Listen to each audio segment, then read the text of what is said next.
Well, I forgot to turn stuff off. But then, blah, blah, blah. All right, I meant to move the chalkboard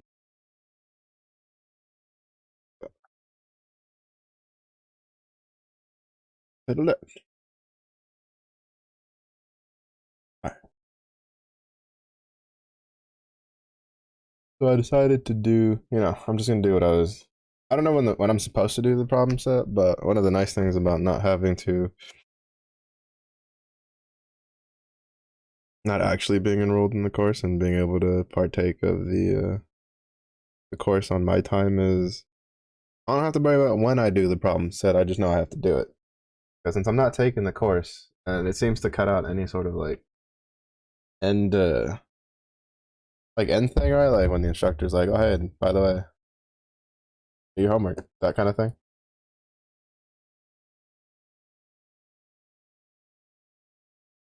I don't know the pacing, so gonna just watch like the next lesson or two, and then maybe we'll circle back to the thing later.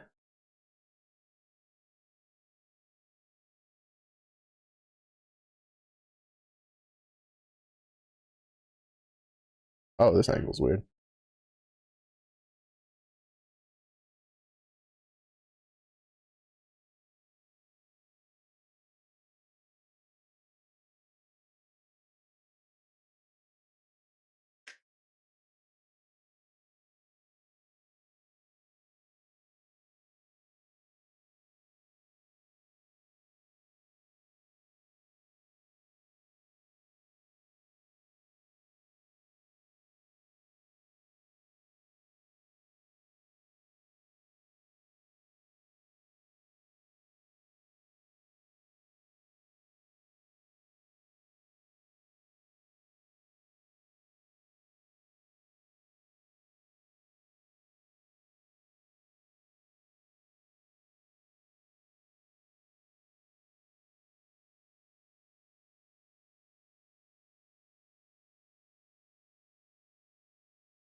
Here you out. You're not crashing out, but you're on Overwatch. That is contradicting statements, Jimbo. Especially considering you don't play Overwatch on a consistent basis.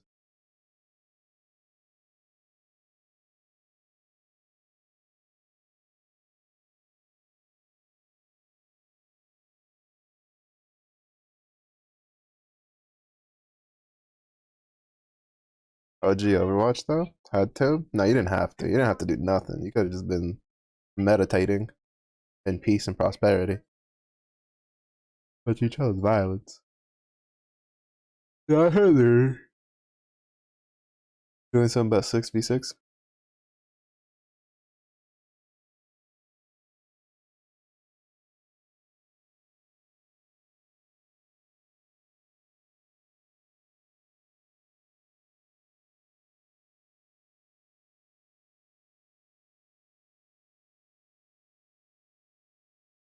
Playing Roadhog. Think you found your calling? What, off tank? If you're gonna off tank, learn how to play Roadhog and Zarya, then you're good.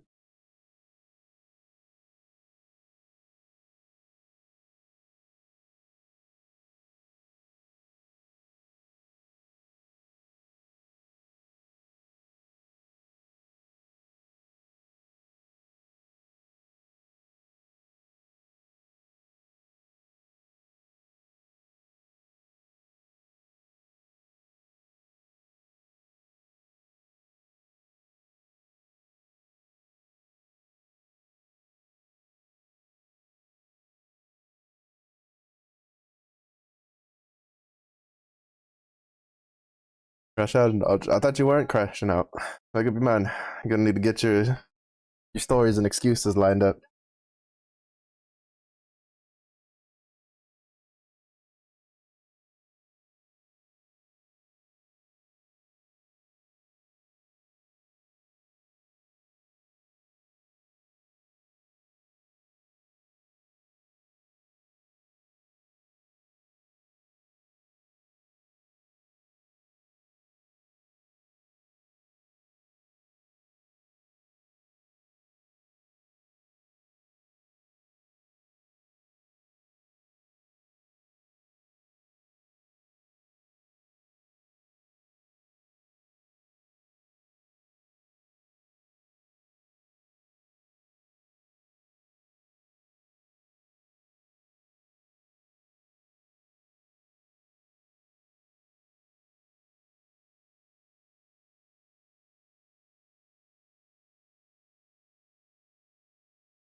Oh,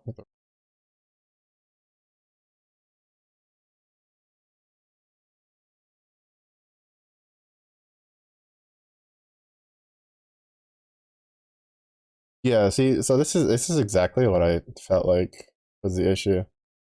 Uh, Pretty sure this is what I need to know for the problem set too. I don't know why they lined it up as a lecture too. I guess for maybe people who had some sort of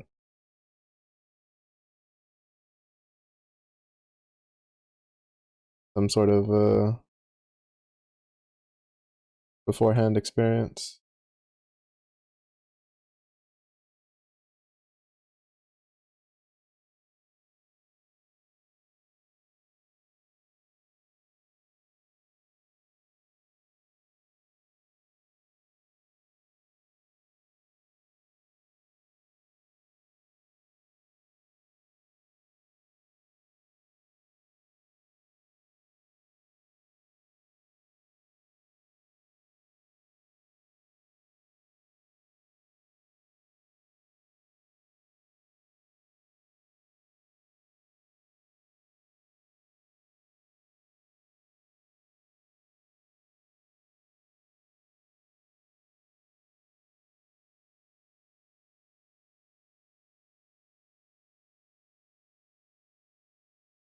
Yeah.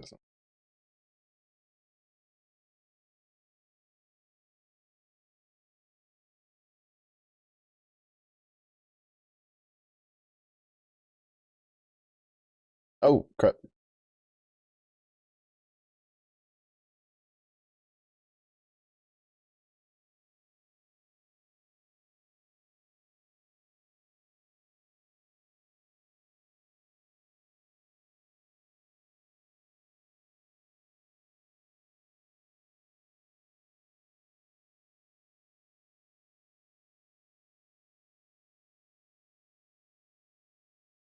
Threw me for a loop because the hotkey to get the code to run over here is the same hotkey used to refresh our web browser. I didn't realize that I didn't have the right one selected.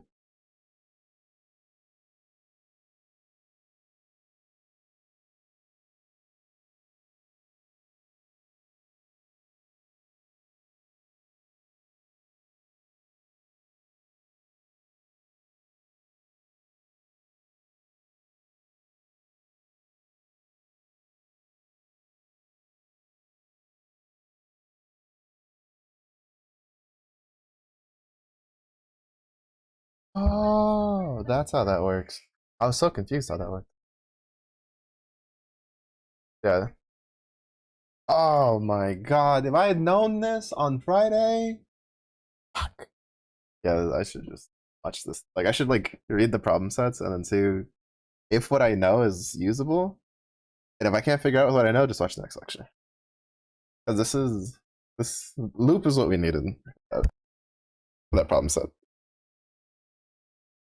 Glad I wasn't just because I was dumb.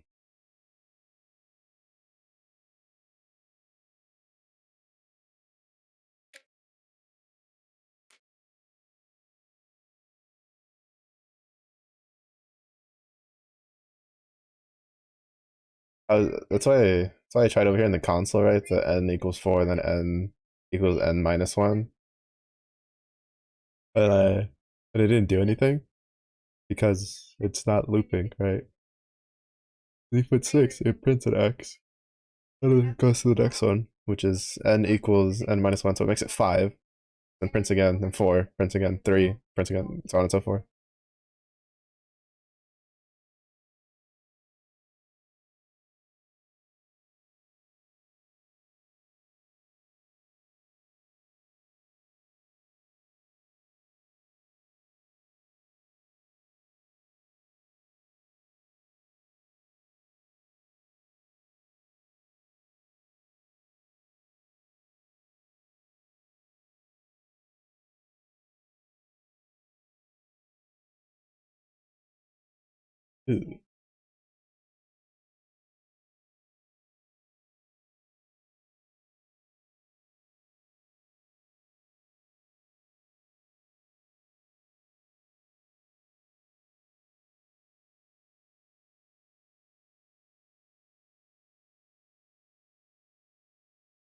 I love that for code to test, like if it doesn't work, you just go boom.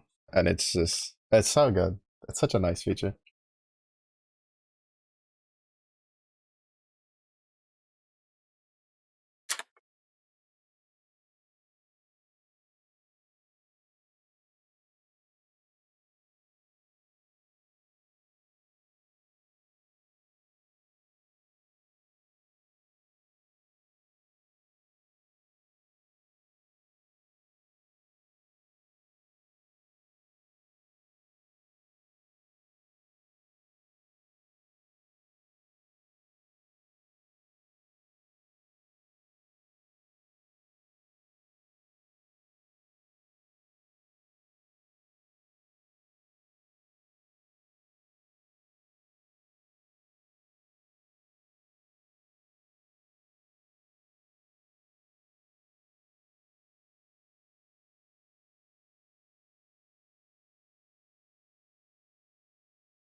No, that's me during fucking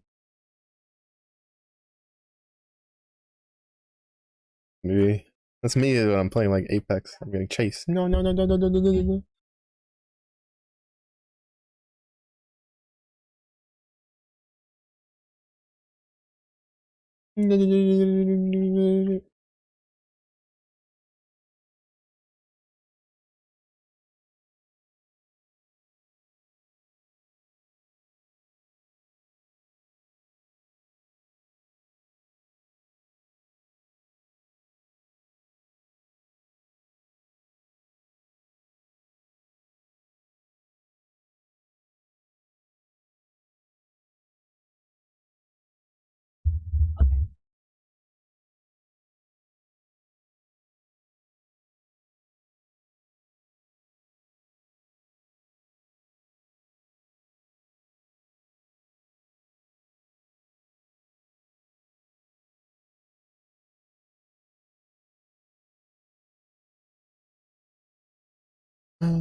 Let's go. I'll lose more.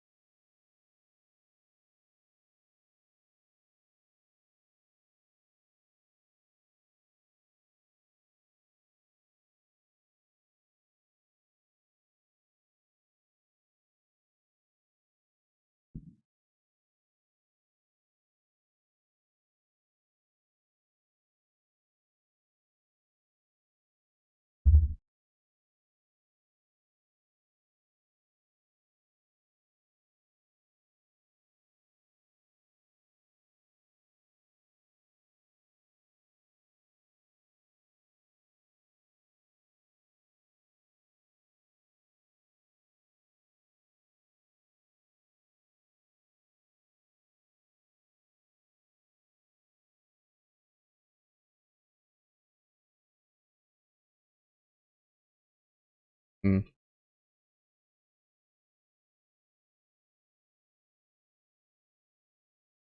I think that'll work.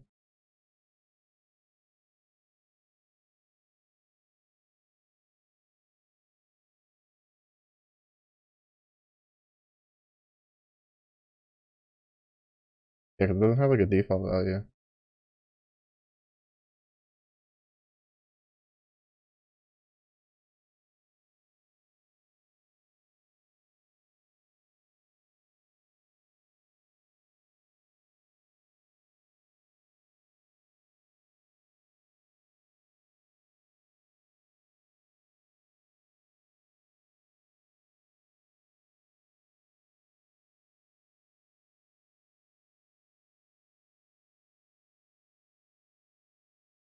Because it needs a value that goes up and that it saves it on.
Oh, can you not?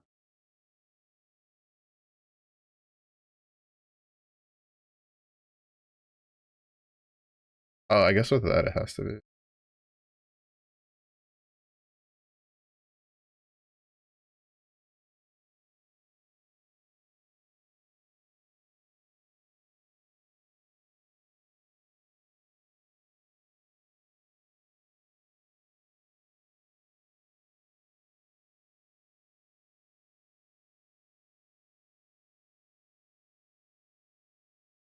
See, this works.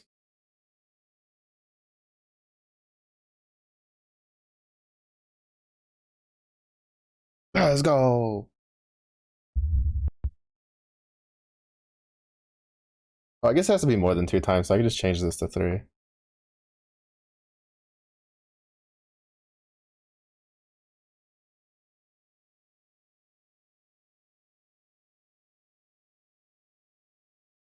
I guess we're still stuck on the.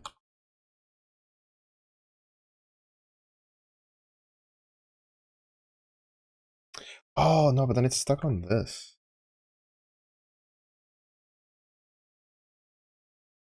Hmm. Probably because I maybe the.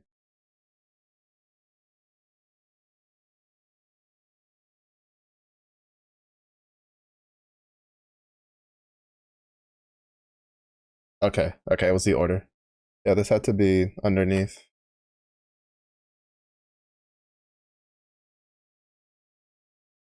See if the other way still works. Okay, okay. Yeah, so I had to. It was the order. I kind of felt that. I was kind of debating whether to put it above or like over or under the where, but yeah, the where needs to be at the top. Then you put the n equals, and then because it's gonna loop back to the top, right?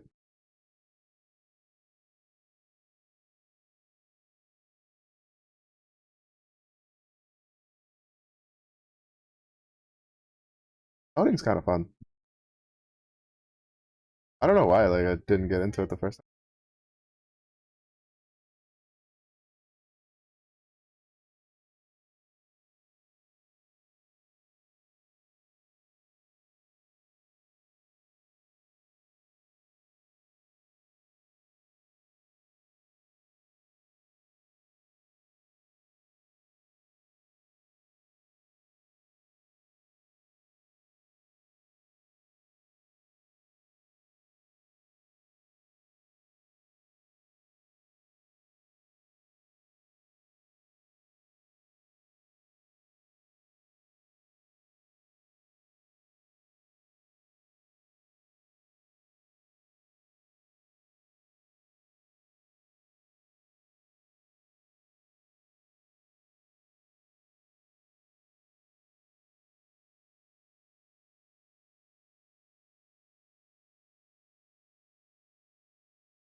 Oh, right, because it's.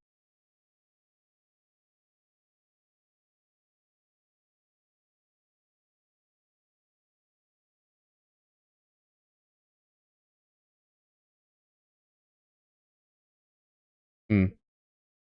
Oh, I put a space.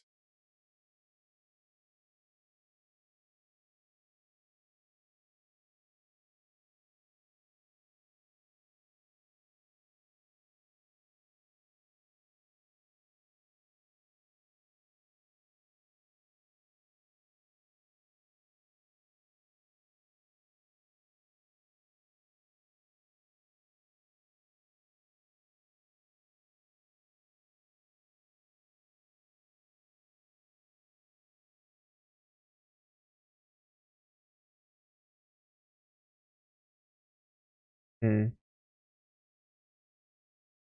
The problem though is that when it gets to here and you choose left, it just tells you to go left or right because it goes to here. Do I need to indent that one again?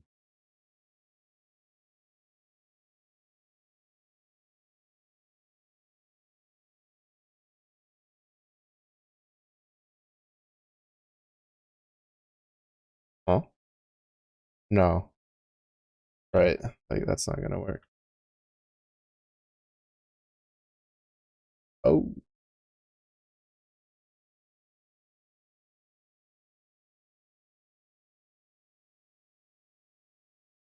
like it has to be like this.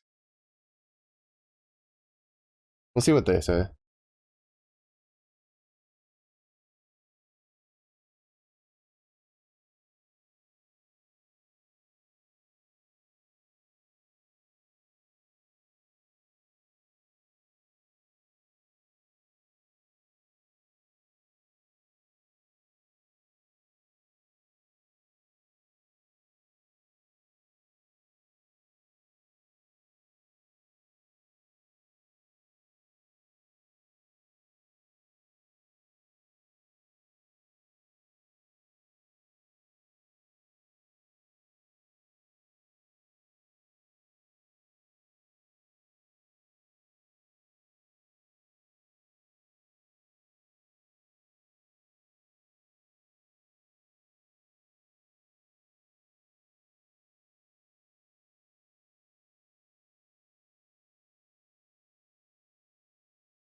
Oh, maybe does this need to be a while loop?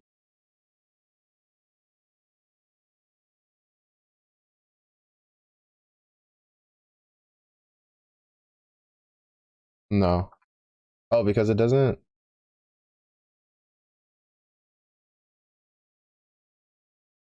No, because this doesn't subtract itself. I think it has to be an if.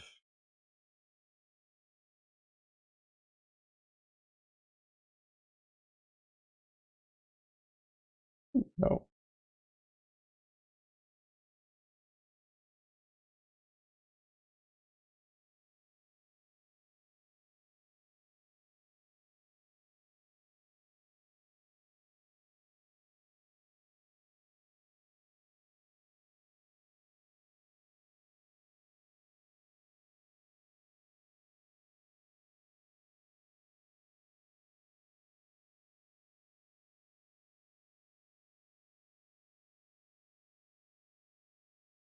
Because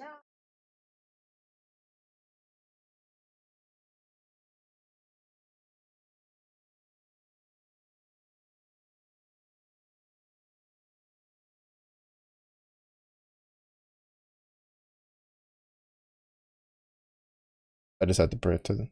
I was overcomplicating it.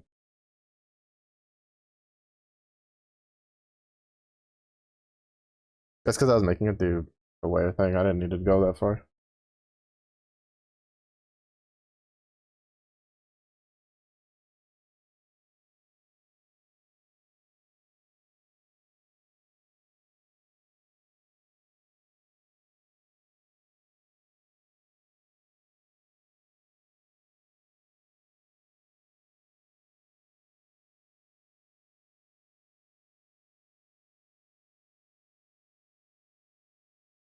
Okay, that was different.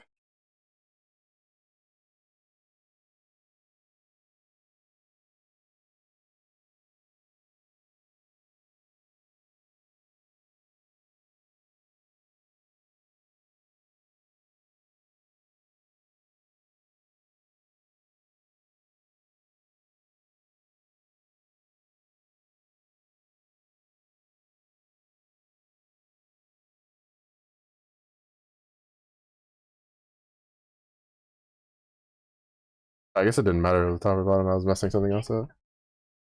Oh well.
You're stinky. Yeah, Snacky is stinky. How did you know? Allah, our games.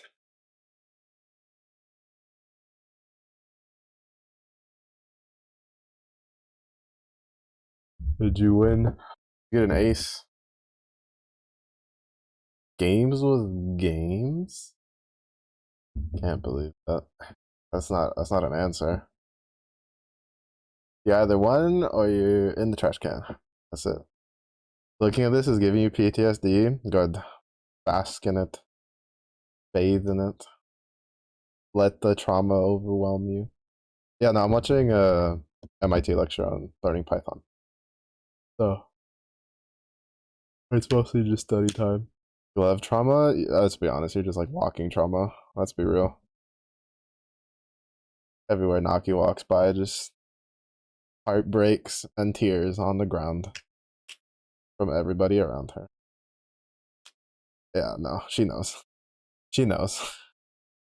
This isn't even an insult. This is just objective statement. Uh, let's submit. But did you have fun? Did you get an ace? Did you ace? Yes or no? Did you play Vise? I forgot to do Python, mainly just did Java only. I tried learning Java like years ago and I hated it. And then recently I was like, I think earlier this year, I was like, oh, I'm gonna try learning coding again. Uh, and I started with C sharp, and then I had like a killer migraine where I couldn't like think for like 2 months straight, so I stopped. And then when I decided to pick it back up again, I was debating whether to get back into C sharp or like try basically Python or C++, one of those.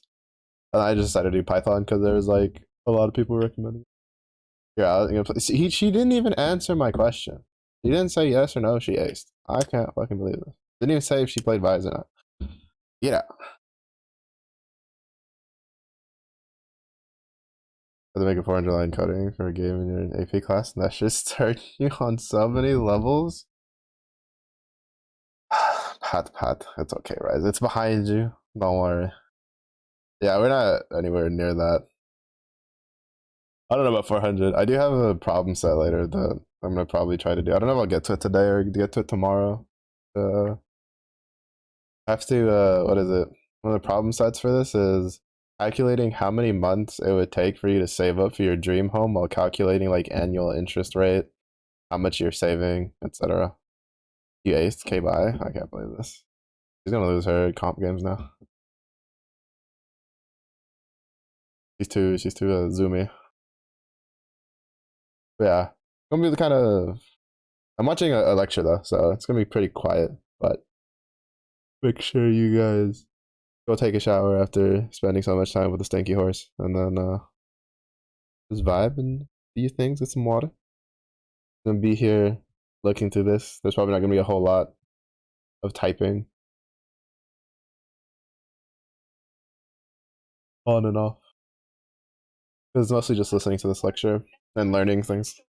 Right now we're on loops, while and we learned the while loops, and now we're learning the for loops. But in about an hour, we'll do like gotcha gaming to take a break because my brain like turns off at like 11 for learning.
Hmm.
Oh no, the comments are.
Wait, right to stop.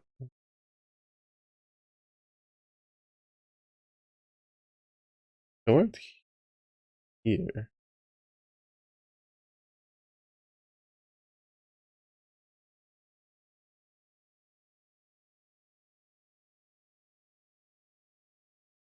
Oh, what does that have to do?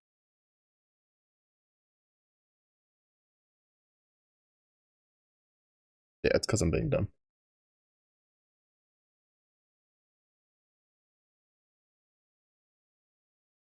Can't do that. Yeah, because if it starts at one, it's at nothing. Starts at five.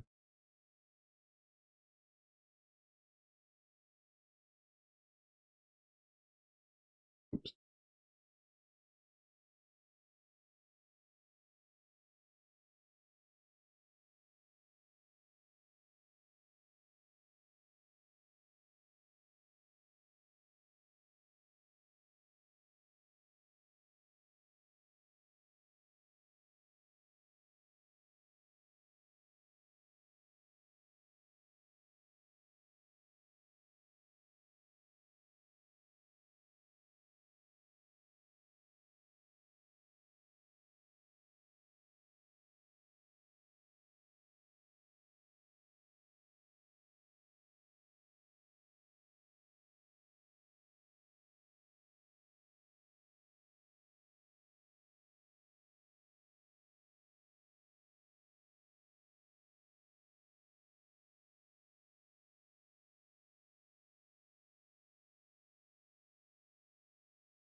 It just stops at the.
Oh,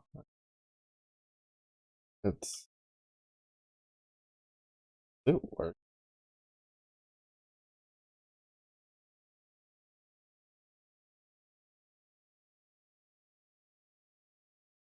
Obviously, I put the number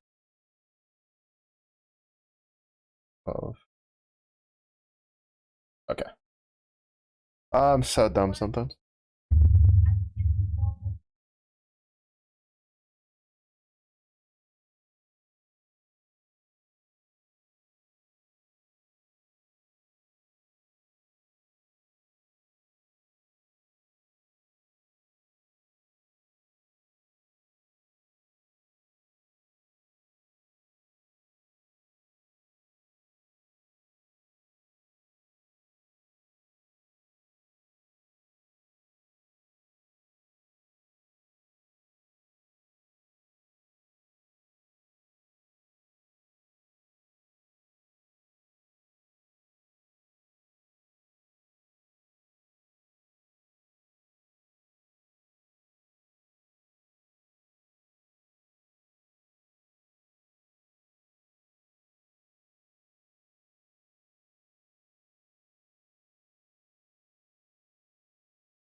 I think the only thing I really don't like about this lecture is that the camera likes to just randomly focus on the professor when they're not doing anything.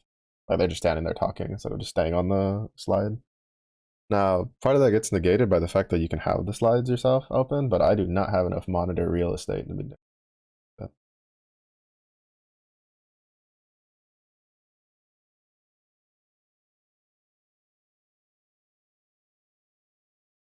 So it makes it kind of hard to write down notes because I'm a big auditory learner, but it also helps me remember when I write things down.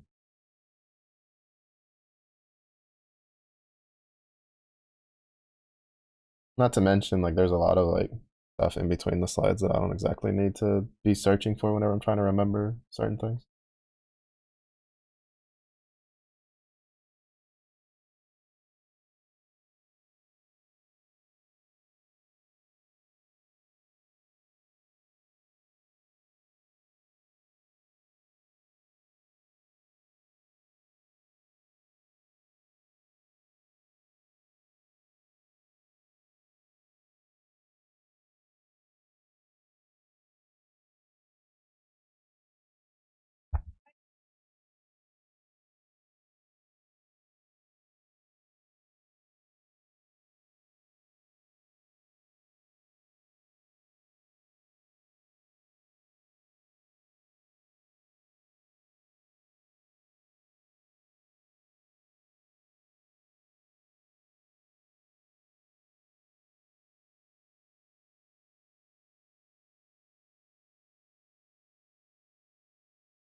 But I'm pretty sure if I get started on the other thing,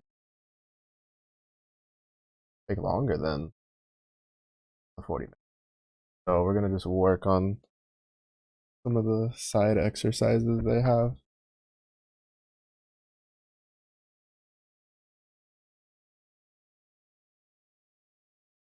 I didn't have as much stuff to write down as other instances.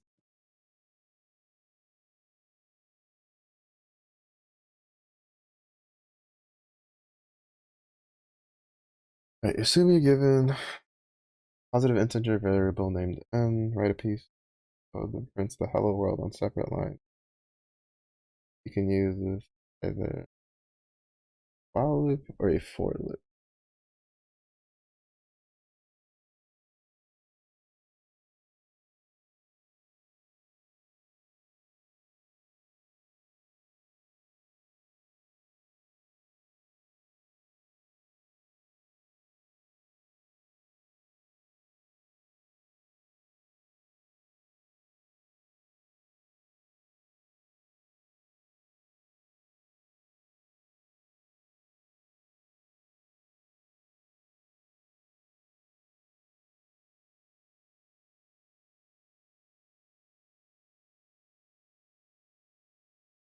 We want to do a for.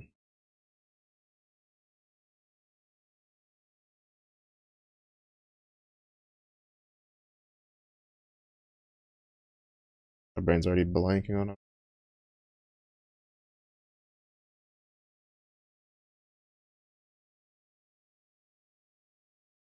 it.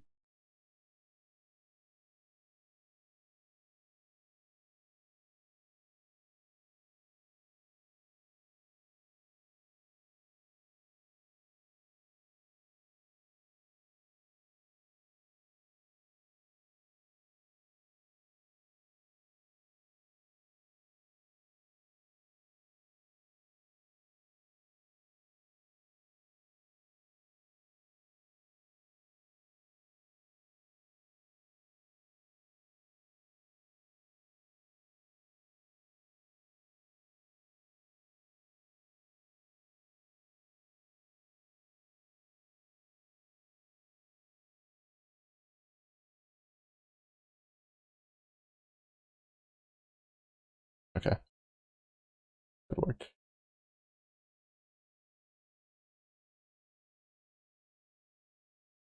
Yep. Easy.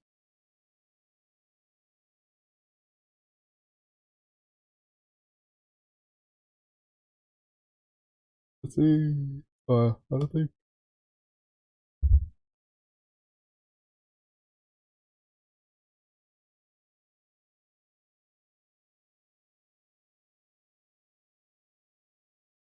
Oh, I guess I really didn't need the other one.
I guess that works too.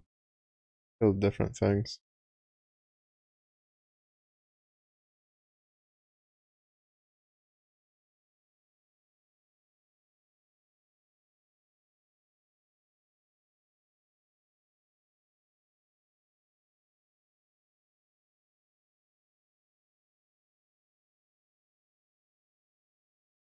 Oh, nice. My opera just hit the bed.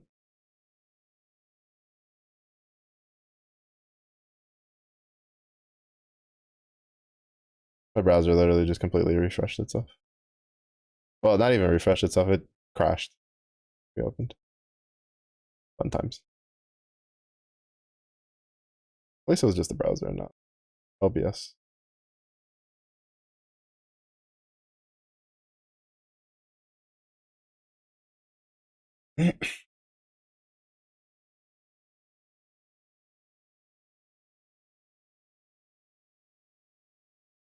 Soon you're given two.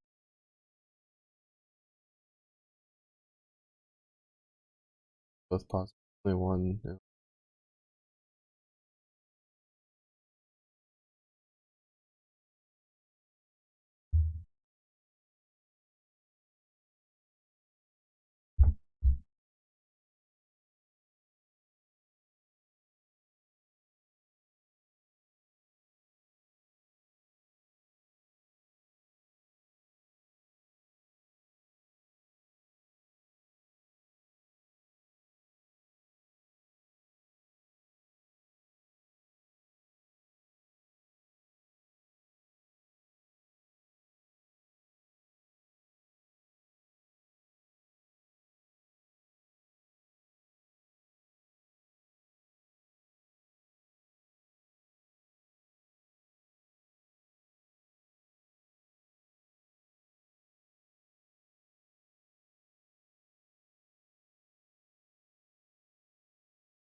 Oh. Hmm.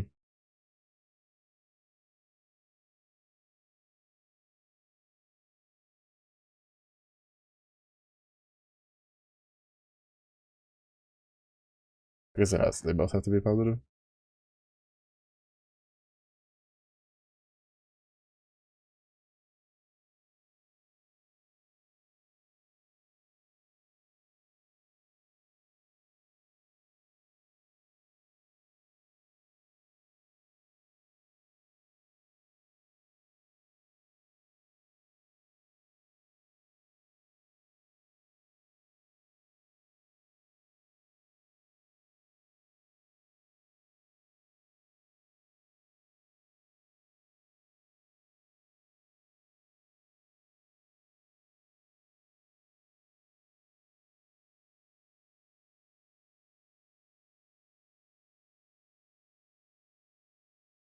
I don't think so.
It'll work for everything. Right?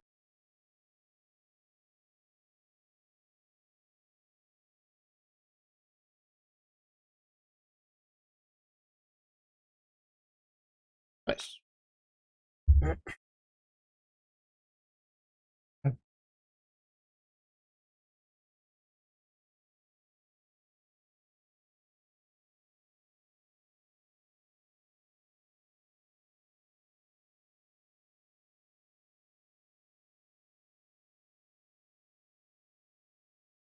N was greater than zero, but n2 equals zero. One. And one equals zero, but n2 is greater than zero. It is only one. And then on n2 and neither.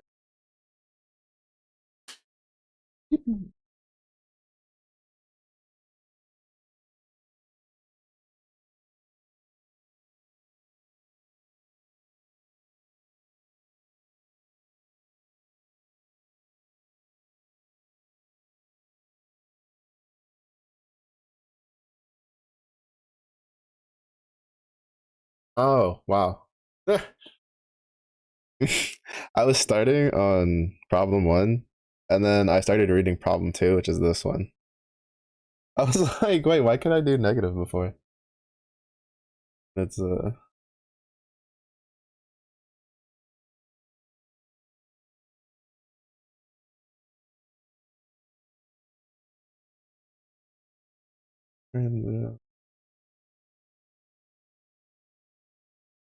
and both. They're both positive. One is negative.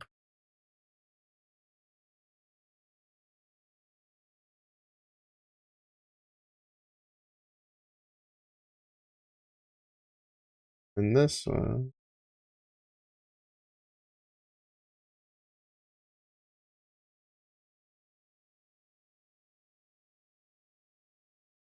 less than.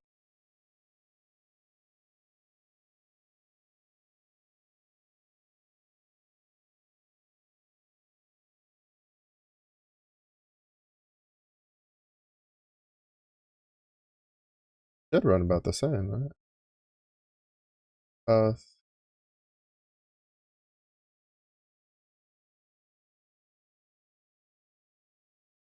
either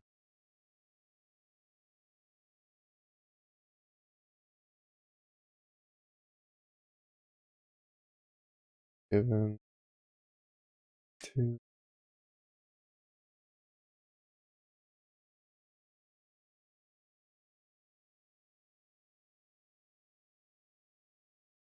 If both are positive, print the sum of the first digits. Both are negative, print the last digit. The one is positive and the other. What the fuck kind of apples and oranges? How fast did the train reach the station? Question is this.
Bro, that was such a jump.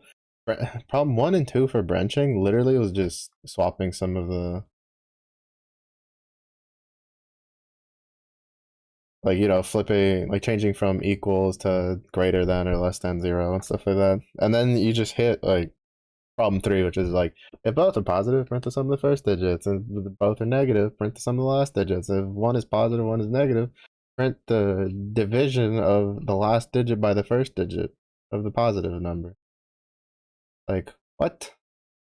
I sure as fuck don't remember learning any of that from the branching lecture. Unless that's like in the newer one.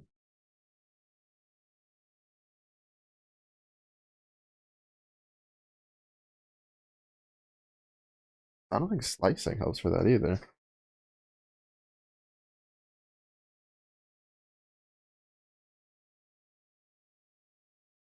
That's a slicing is based off of range.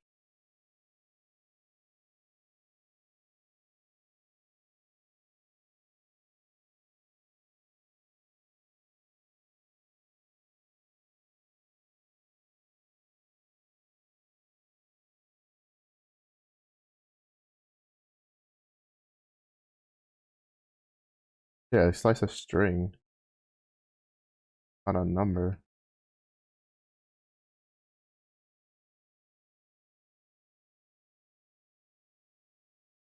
Unless, but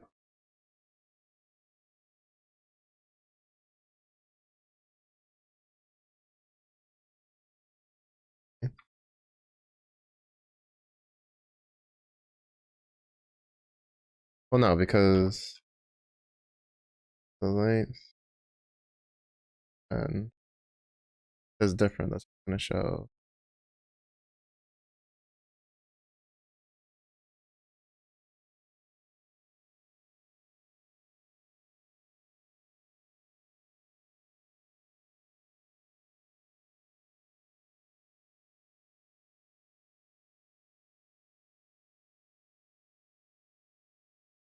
I see, because length, because this is a number, so it doesn't have a length, right? It is an integer, so that can't work. That's just for strings.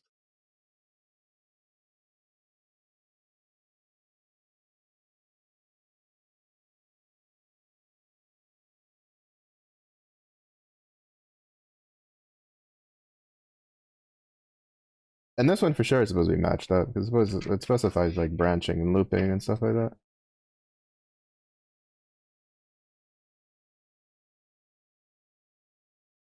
Whatever, we're just gonna work with just single digit numbers and just get it to roll from there.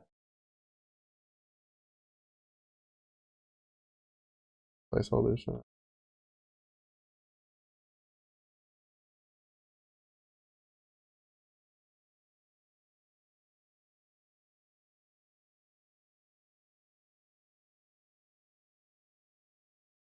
It doesn't say to do anything.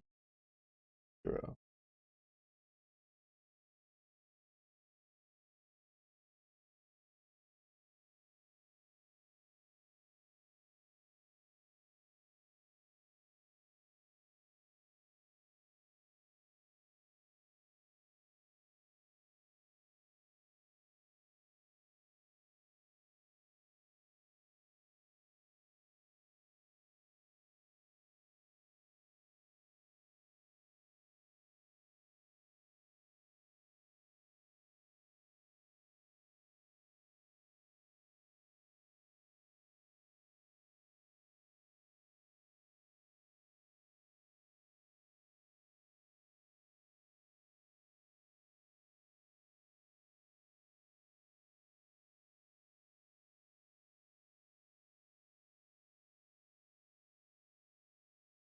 Oh. Oh,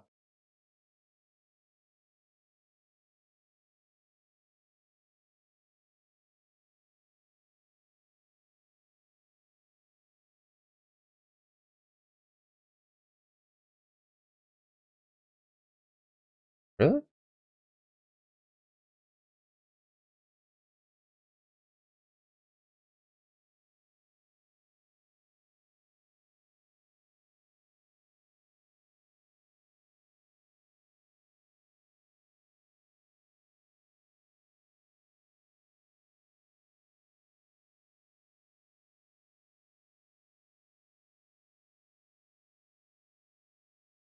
Oh, 'cause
I mean, it's already cast.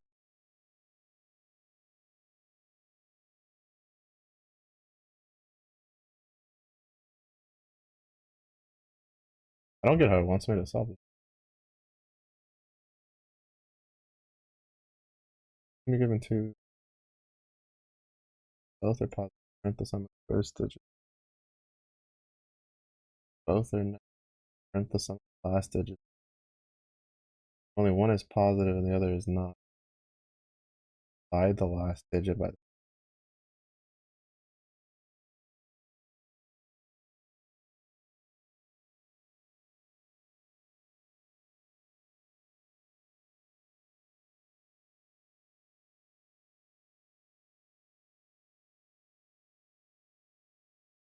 I really don't like. I can't tell if the way this is worded is like fucking with my brain or like.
I really want to.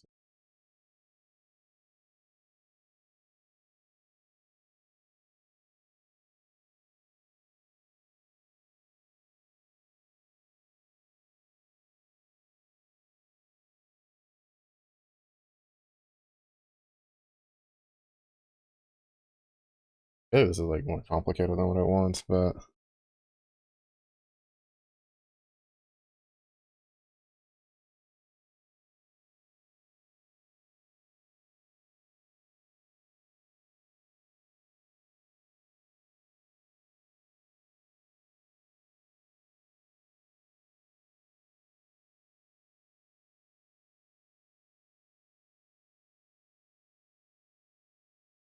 it wants.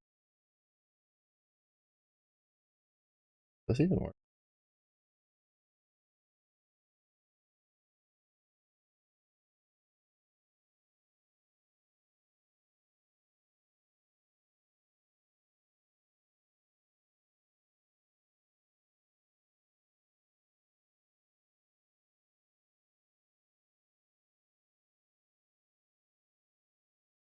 It is just making it more complicated than it needs to be.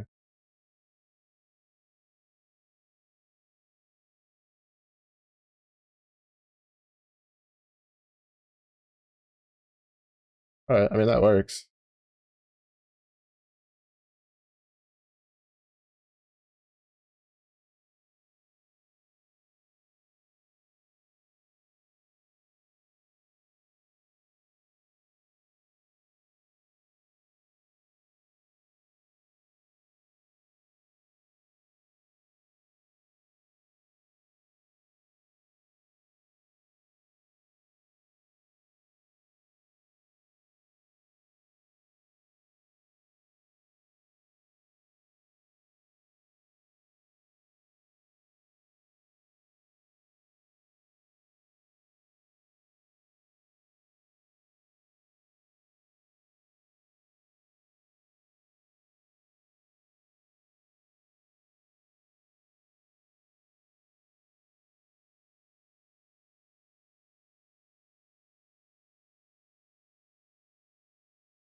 Oh, wait.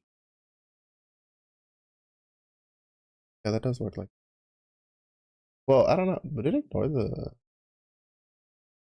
Let me see.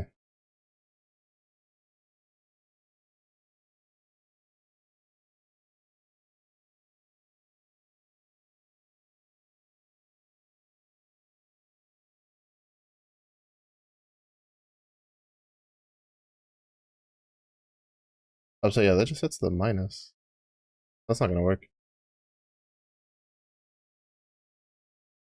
So I mean, I guess it kind of works if I just tailor it every time.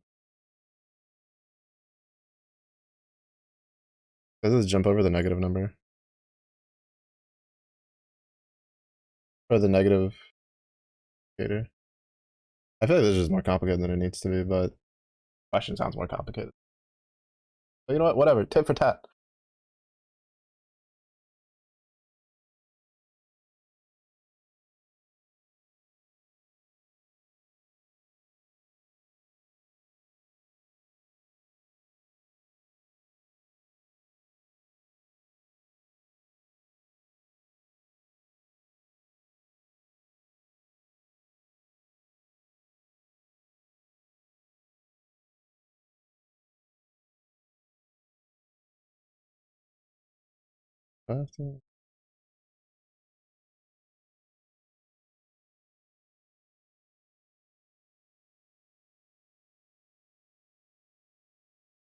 Oh, it does work.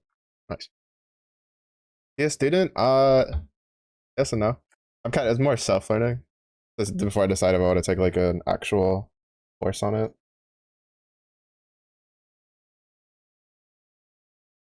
But I'm working on a little side stuff. But welcome in.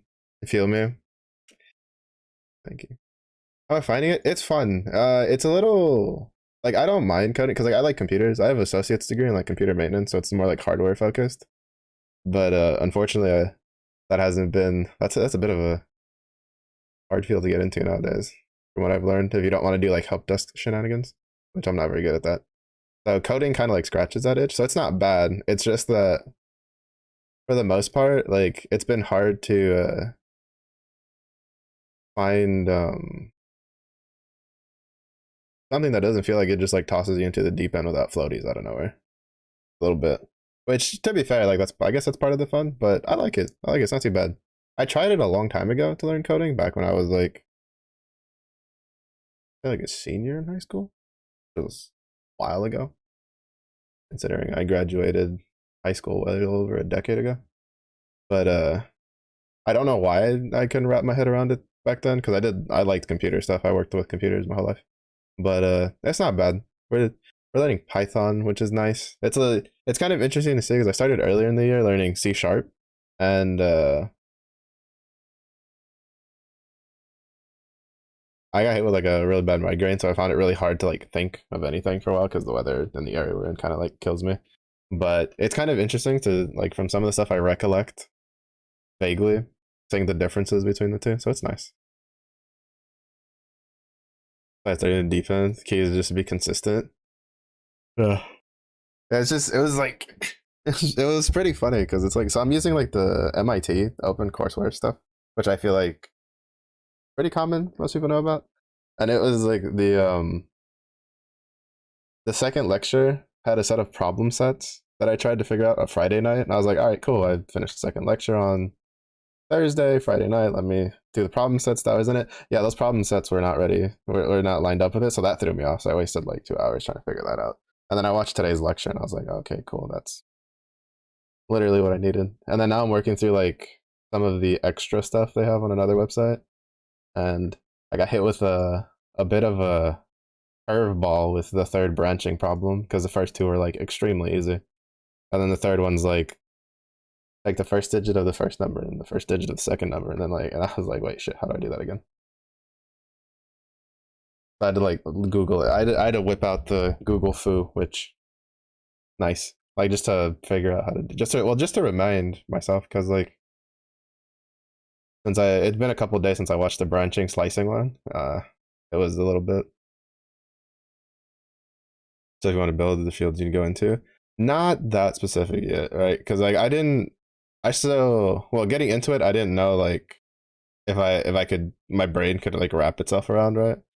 So it was kind of just a case of let's see if we can learn that first, and then I like when if I feel like I could get a decent grasp of it, then I'd probably look a little bit more specifically into it. But in this case, it's probably like whatever could land me a work from home job or something, or at least like something I can make some money on the side or something, and just build up a portfolio. But I don't really have like a specific. This is what I want to get into at the moment. Since I like realistically, like I have a very basic understanding of like coding. I mean, I guess it might ignite my old passion of getting into like the nitty gritty for video game stuff, but doubtful honestly, because that's a bit of a hard industry to get into. Very like at least like at this point, it's probably something I'd do like later on. Um, okay, so that works.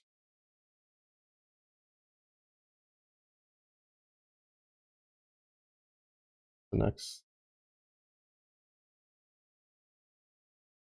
oh, the next.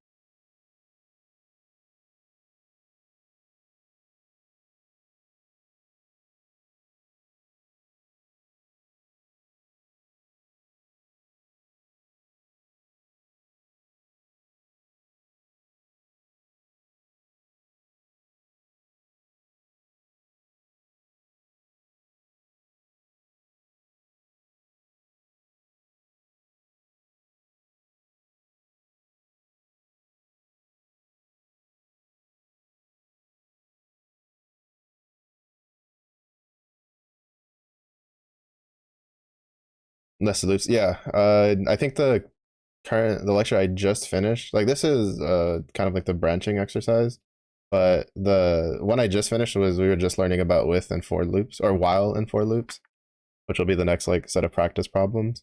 So yeah, still very because it's like lecture 3. Yeah, so far they've taught us slicing. Well, the lectures have covered slicing, branching, and then very basic loops. Uh, the nested loops are which are for the branching exercise is here because I'm trying to attack it from like when you would technically do it. That because like sometimes like my brain just turns off. Like for when I was doing a for loop earlier, and then I was like, why is this not working? And I'm like, oh wait, right, because I'm dumb. Though I feel like that's kind of like, well, I have a friend of mine who codes. He's been doing it for a while, and I remember watching him like do it. And, that was a constant like iteration on his part. Like, I was just, yeah, well, computers, you know, it's kind of what we do, kind of what happens. But yeah, so for this one, it's just like the very bare bones.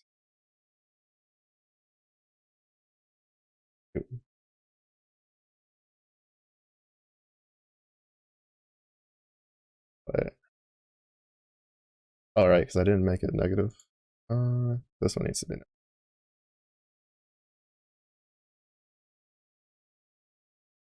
Negative. Oh, what's the one?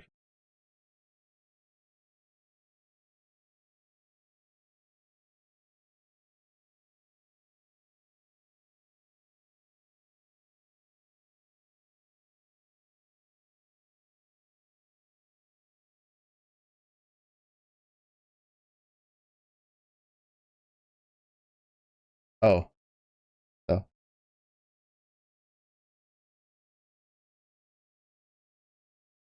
uh,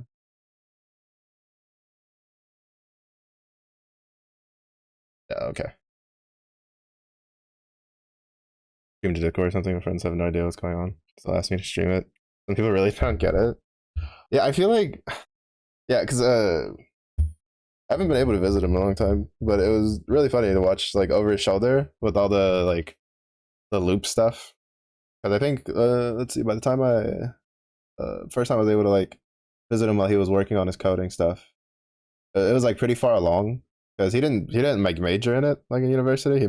It was really funny. He majored in like business and but he took a couple coding courses on the side and then luckily I was able to land a job with it. And then it was just like part of my brain can understand it. But then like when you get to like the nitty gritty stuff, like for well, stuff like this, right? Like if I just looked at this like off the rip, I'd be like, I have no idea what's going on. But like when I sit down and like read it, I'm like, oh wait, this makes sense. This makes sense. Like I think it's just part of the way it is. My brain likes understanding how things work, like no matter how complicated it is. So it's just like I think coding scratches that itch really well. And well, when I was learning like computer stuff, I did a lot of command line things because computer maintenance, you learn command line, hardware, all that kind of jazz. So coding kind of falls into the command, like the command line stuff kind of transfers a bit over. Well, a decent amount over actually. So that probably should have been my sign that I probably should have started this up like much sooner in my life cycle. So that clean doesn't want to float, does it?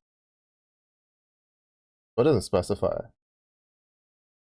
What does say integer variables? It doesn't say what the division is. Look, enjoying it, you'll learn quickly. That's true. Yeah, I have fun with it. I have fun with it. Cause like for instance for C sharp when I was doing it earlier in the year, it was I was using the free code academy thing that like Microsoft has, or that they have like the thing with Microsoft, which I might go back later and like finish it out. And I really enjoyed it, even though that one was even more. That one, this one, the MIT one, at least pretends like it gives you like one floaty, which deflates as soon as it hits the water. In some cases, that one was just like, there you go, you got it. Hold your breath, don't drown. But I really had a lot of fun with it.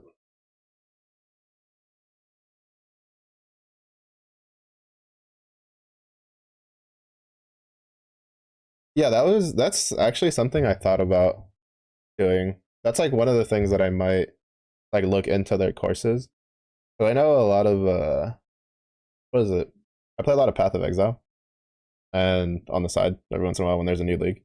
And they had a. I mean, I learned about boot.dev like when I first looked for learning how to code, and then it like I was reminded again because they got a bunch of they sponsored a bunch of the streamers or content creators for Path of Exile, and I was looking at it and I was like, I want to try the free trial because at least last I looked, I think they had a couple free trials for their stuff.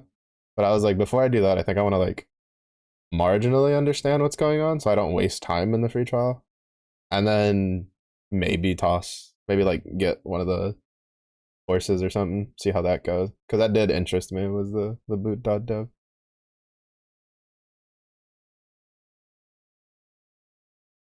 But since there's free stuff, I might as well. I'm very big on like I'm that guy that if there's a demo for a video game, it doesn't matter if I like it or not. I'll download the demo and try it. So this is like my demo.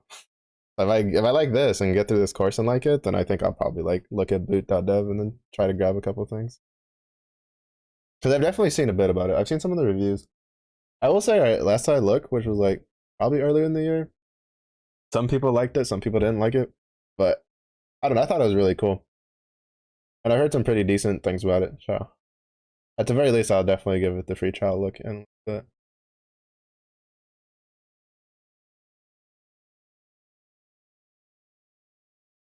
well, a little bit, probably in like a couple months or so. That was pretty good. Oh, nice. That's good. Yeah, I don't know if they've done any like iterations on it. It was well, I guess like one thing that kind of makes me chuckle. I'm remembering one of the reviews from Reddit, and they were just like, "Yeah, it kind of expects you to know things," and I'm like, I've gotten a grasp that I feel like that's just kind of coding in general. Because most of the coding stuff I found, even the stuff that like for learning online, especially for like the free stuff, where it's like, oh, this is for like beginners. It's like, well, it's for beginners who understand how to use Google. Really, there's a little caveat with it. I think some people expect things to be a little bit more handholdy, but to be fair, like it's kind of hard to find anything with computers to be handholdy. There's a lot of computer stuff that you just kind of have to like know how to look for it, like understand it. Like it's kind of one of those things either you get it or you don't. Because it was like so like the MIT course, right? I was like it's recording of the lecture, and there was like in the first lecture, like there was a student's like, well, why is this that? And the instructor was like, well, that's just how it works. And I'm just like, computers. I've heard that answer I don't know how many times when I was working on command line stuff and setting up server stuff. They're just reading documents and googling things anyway. Yeah, yeah. Computers in general, that's how it works. As when it came to like maintenance stuff and stuff like that with like command line, like they were literally like all of my instructors were like, we'll teach you like the basic stuff, but the biggest thing we're teaching you is how to like look stuff up because you just never know. Like you just never know. There's too many things to cover to be able to have like a one size fits all kind of guide, which is probably one of the reasons that computer and coding, like technology, like I both enjoy it and detest it at the same time because to this day I still can't really explain why some of the worst errors on computers I've had to fix like just get fixed by restarting it or like flushing a cache out or something.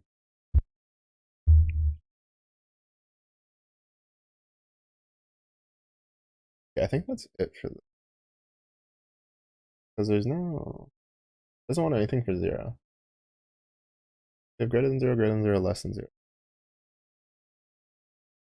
Uh,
I don't know. That's what they want. That's how I can figure it out.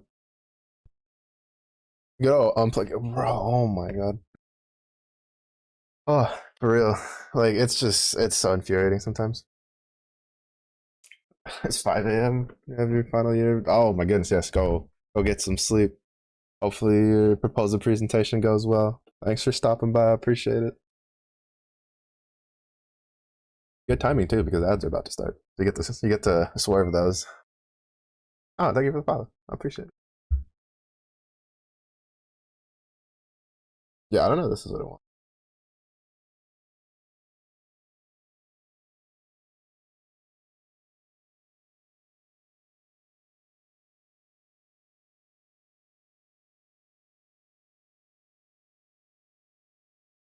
Yeah, my brain going like, oh, I don't remember them teaching us the way to do this, and then looking at the Google thing about it and going, never mind. Yeah, they did teach us how to do it, just not in this context. Problem solving.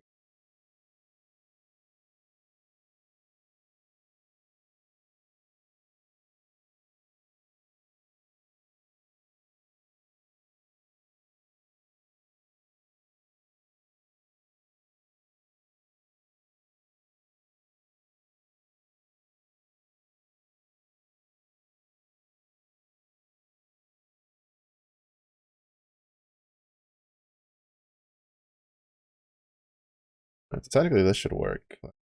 All states.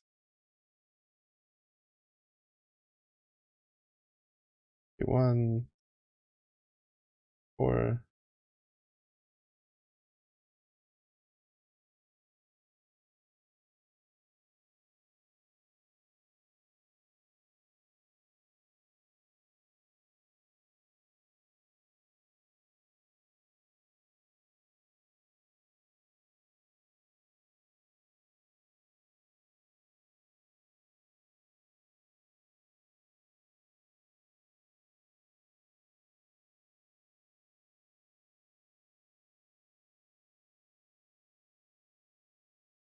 Wait, it's supposed to be the. This is the last digit, right?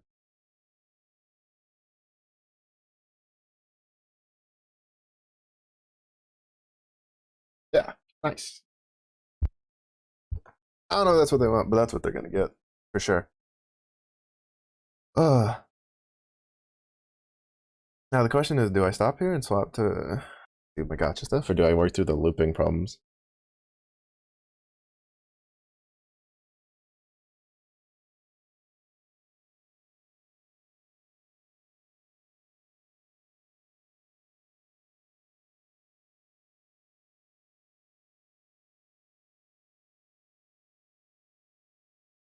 Never stop. What the gotcha? RB the gotcha. I haven't touched my gotcha like all weekend long because I was too busy grinding TFT ranked. I'm crying. Oh yeah, Nagi, bro. She needs her stuff. How did the rest of the games go?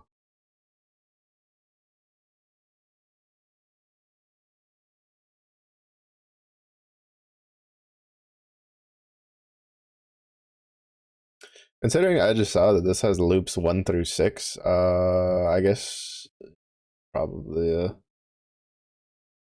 call it here and then do this tomorrow. This will be like tomorrow night's project.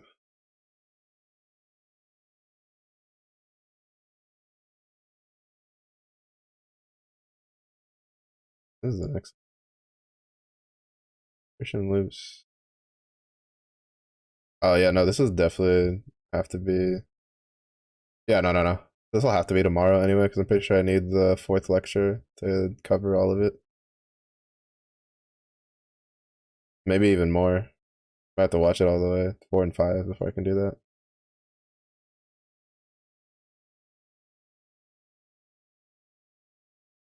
Because you learned a little bit of the roots for stuff, but not in regards to looping. And then bisection is like way down there, and bisection's in like 2 lectures. Yeah. We'll save it for when we're done through this stuff. They weren't the best. The definition of sometimes may be good, or sometimes may be shit. I love that. I love that reference every time someone picks it up. Every time I see a video on it for for like, when someone's like, when asked how good you are at XYZ game, it's like sometimes maybe good. The clip of them just like hitting like the nastiest beam in Apex, and it's like sometimes maybe shit, and then it's like beaming the wall on the guy that's not even moving. Oh, it's favorite. I was just like, that's me. Kind of wish like if the loop. I'm assuming it's well. There's 10 of them, so I'm assuming like maybe 1, 2, 3 is bound to this one, and then 4, 5, 6 might be on the second one, and 7, 8, 9, 10 might just take everything.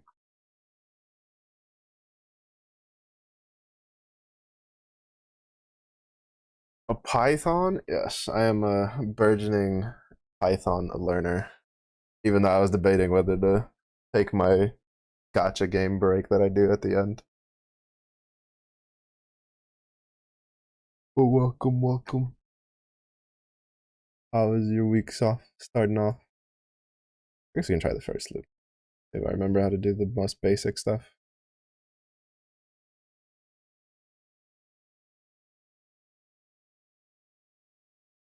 Gotcha for alright, calm down. I'm not that committed into it. That's a little much. doing more work before you sleep on the grind. Yeah, I am currently learning.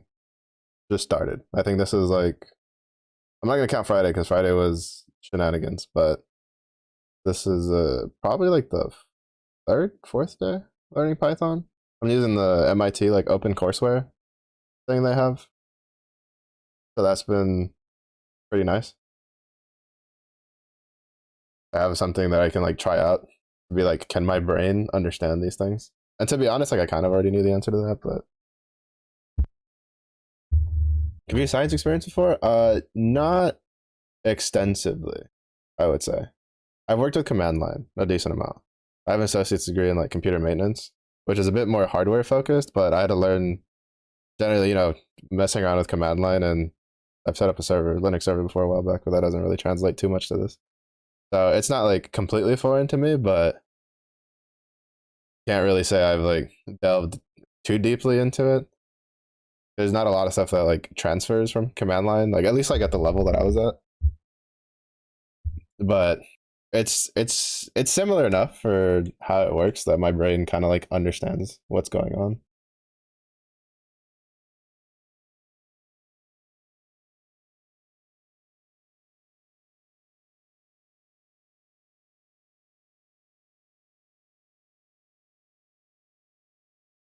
Oh no, actually, I don't think I can. We've learned how to do.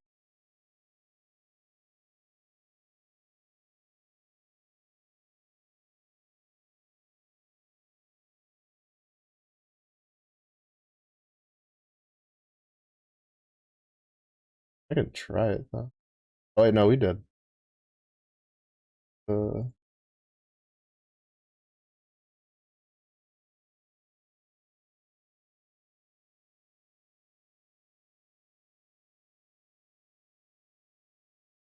but yeah. Well, I guess I guess like super like even looser. I did spend like 2 months learning C sharp at the beginning of the year through the free data thingy. I forget what the name of the website is. They have like the certs on Microsoft that you can do, the free ones. The my head decided to try to implode for like 2 months straight, and I kind of like lost the loop on that. But uh, but yeah, no, it's still very basic. It's been fun though. It's been good. More of a Java and C guy. Did you mess with Python time to time? C, uh, C plus or C plus plus was what I was considering trying. But then I was like digging around, and I was like, Python seems kind of fun. Python, like to like just to see how I feel about it. Because I think I have a buddy of mine who he does coding stuff, and I think he does. C. I don't remember what language he's on,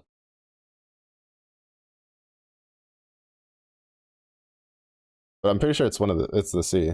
Pretty sure he's on C. Python is very versatile. That's good. That's good. Yeah, I was looking at what is it? I think it was data count. Whatever had like a percentage breakdown, and it seemed like Python was kind of like the more robust, like more not robust, but like as you're saying, versatile, like used a bit more widespread and can like flex around a bit more. So that's when I was like, that's what we're gonna go with. And then it helped that like there's an actual course that even though it's not completely up to date, I think this one's like from 2022.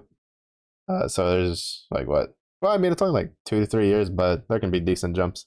It's like close enough that I feel like the basics are still pretty good. C plus and C sharp is common. I think it's C plus plus. I want to say it's C plus plus, but it's been a long time since I talked to him about it. I don't know for sure, and I don't know if maybe he's had to dabble in one or the other. Oh, this one.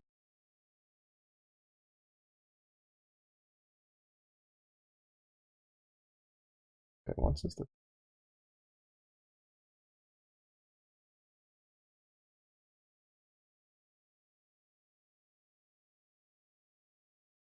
I'm assuming it wants it to be.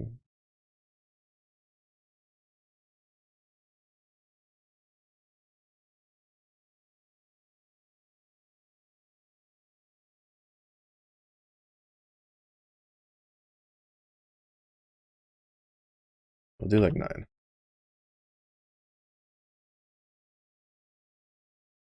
like 5. Mess around with that.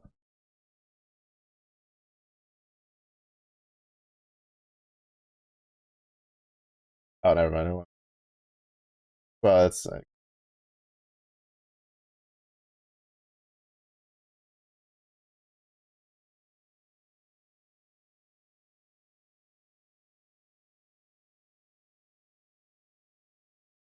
but yeah, it's mostly because like I like working with computers. I've tried a bunch of different things over the years. Like I went to university for mechanical engineering. Uh, that didn't go well, but that was more of just like a, how do I say this? What's the word I was using for it? I guess like you could say like professionalism issue, right? Fresh out of high school, went from a situation where the school holds you accountable to a situation where your professor doesn't care if you show up to class or not. That was really funny because you could see like peaks and valleys on my grades. It's like, did I go to class? Peaks. I was getting A's and B's on everything. Did I not go to class? Boom, F's. That was pretty bad. And then I did welding, and I like welding, but my brain went like, I don't want to do that for work. Like it's kind of like one of those things where you do something because you're like, oh wow, it's really enjoyable, but then you go like, I don't think I'd want to do that as like an occupation. And then I did computer maintenance, and that one like I was just like, I don't even know why. Well, I mean, like welding was good though. I liked welding; it was fun. But like computers, it's just I guess because I grew up with them, it's kind of like second nature. So it was it was kind of a no brainer. Only way you down over the years. It can. I do know that like you can definitely take steps. One of my pipeline welding instructor was a guy who'd been doing it for like 20, 25 years, and I mean he was ahead in years. Let's see, I think he started welding in like then started doing pipeline welding toward his 20s, and he could still bend over and do all the other stuff. Granted, he was small, but he definitely was just like it definitely can weigh you down. We definitely had some other instructors where the way they were, you could tell that it was kind of wearing on them on the older guys.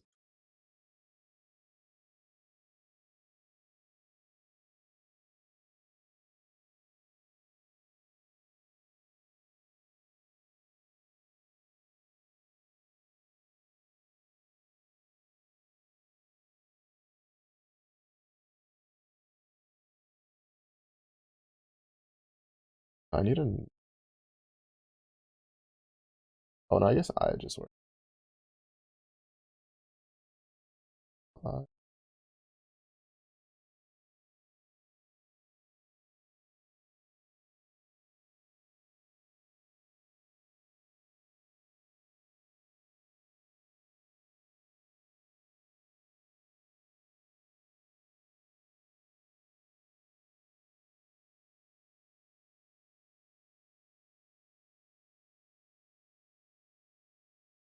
that'll work.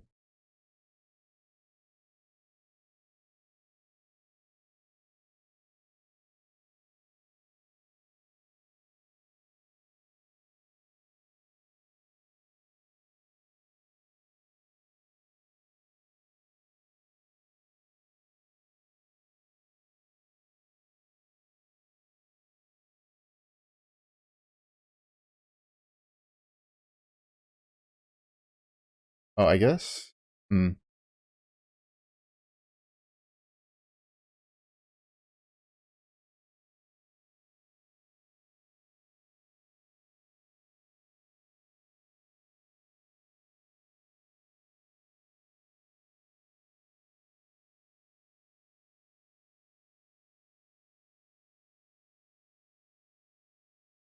Oh, that's not gonna.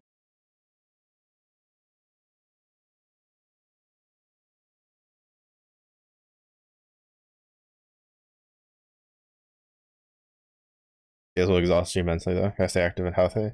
Yeah, I do a little exercise at home. Just push-ups. I got some little dumbbells to work around with, squats and stuff. Keep going because I've definitely seen what happens to people that don't want to like stay healthy while they're doing like coding stuff.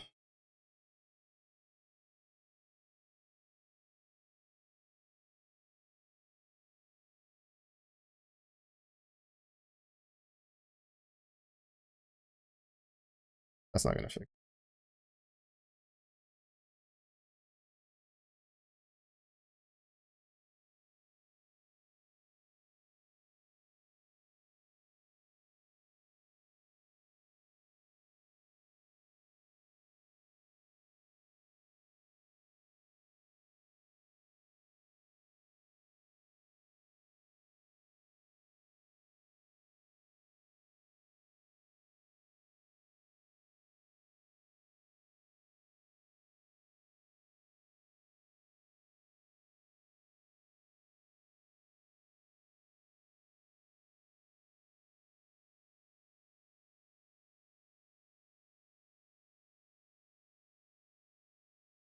I think it was a hard decision, but at the end of the day, you won't have the willpower. Yeah, it's kind of hard. At least like for me personally, even when I had to do welding, right? It was uh, even though it was like like a technical school thing, they held like real hours. So I was like out of the house. Well, I had to walk, so I was out of the house by like 7:30 at the latest to make it across, whatever. And I usually didn't get back home till like 4, 5. But when I was in it, I was doing like little warm ups, right? When I'd get out of bed because I knew that if I waited till after, I was just gonna be too dead tired. Computers wasn't too big of an issue for computer maintenance because I could just blaze through a lot of that stuff. I don't think that they've covered what I need to know. Well, they kind of did. I just think I'm not applying it properly. Mm.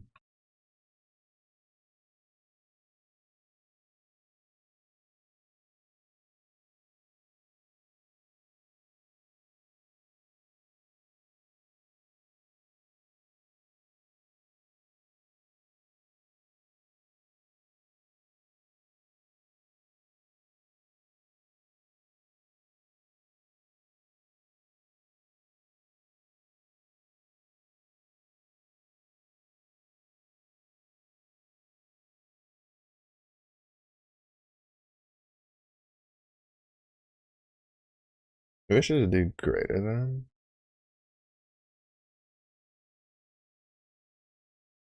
No, I think the issue is writing this last line.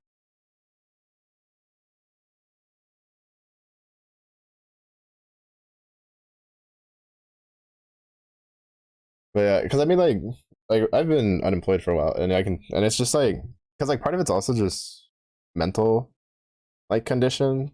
But like even if you don't have anything, like sometimes you just don't care enough to stay healthy. And like last like year, I'm like, all right, we need to like start doing some stuff, cutting back calories, do these little exercises.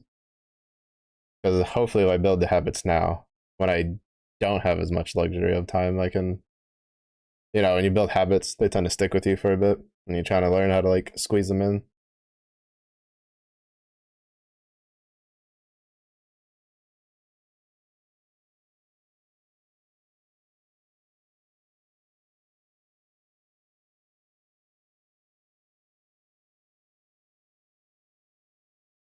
I'm trying to see and like what it actually.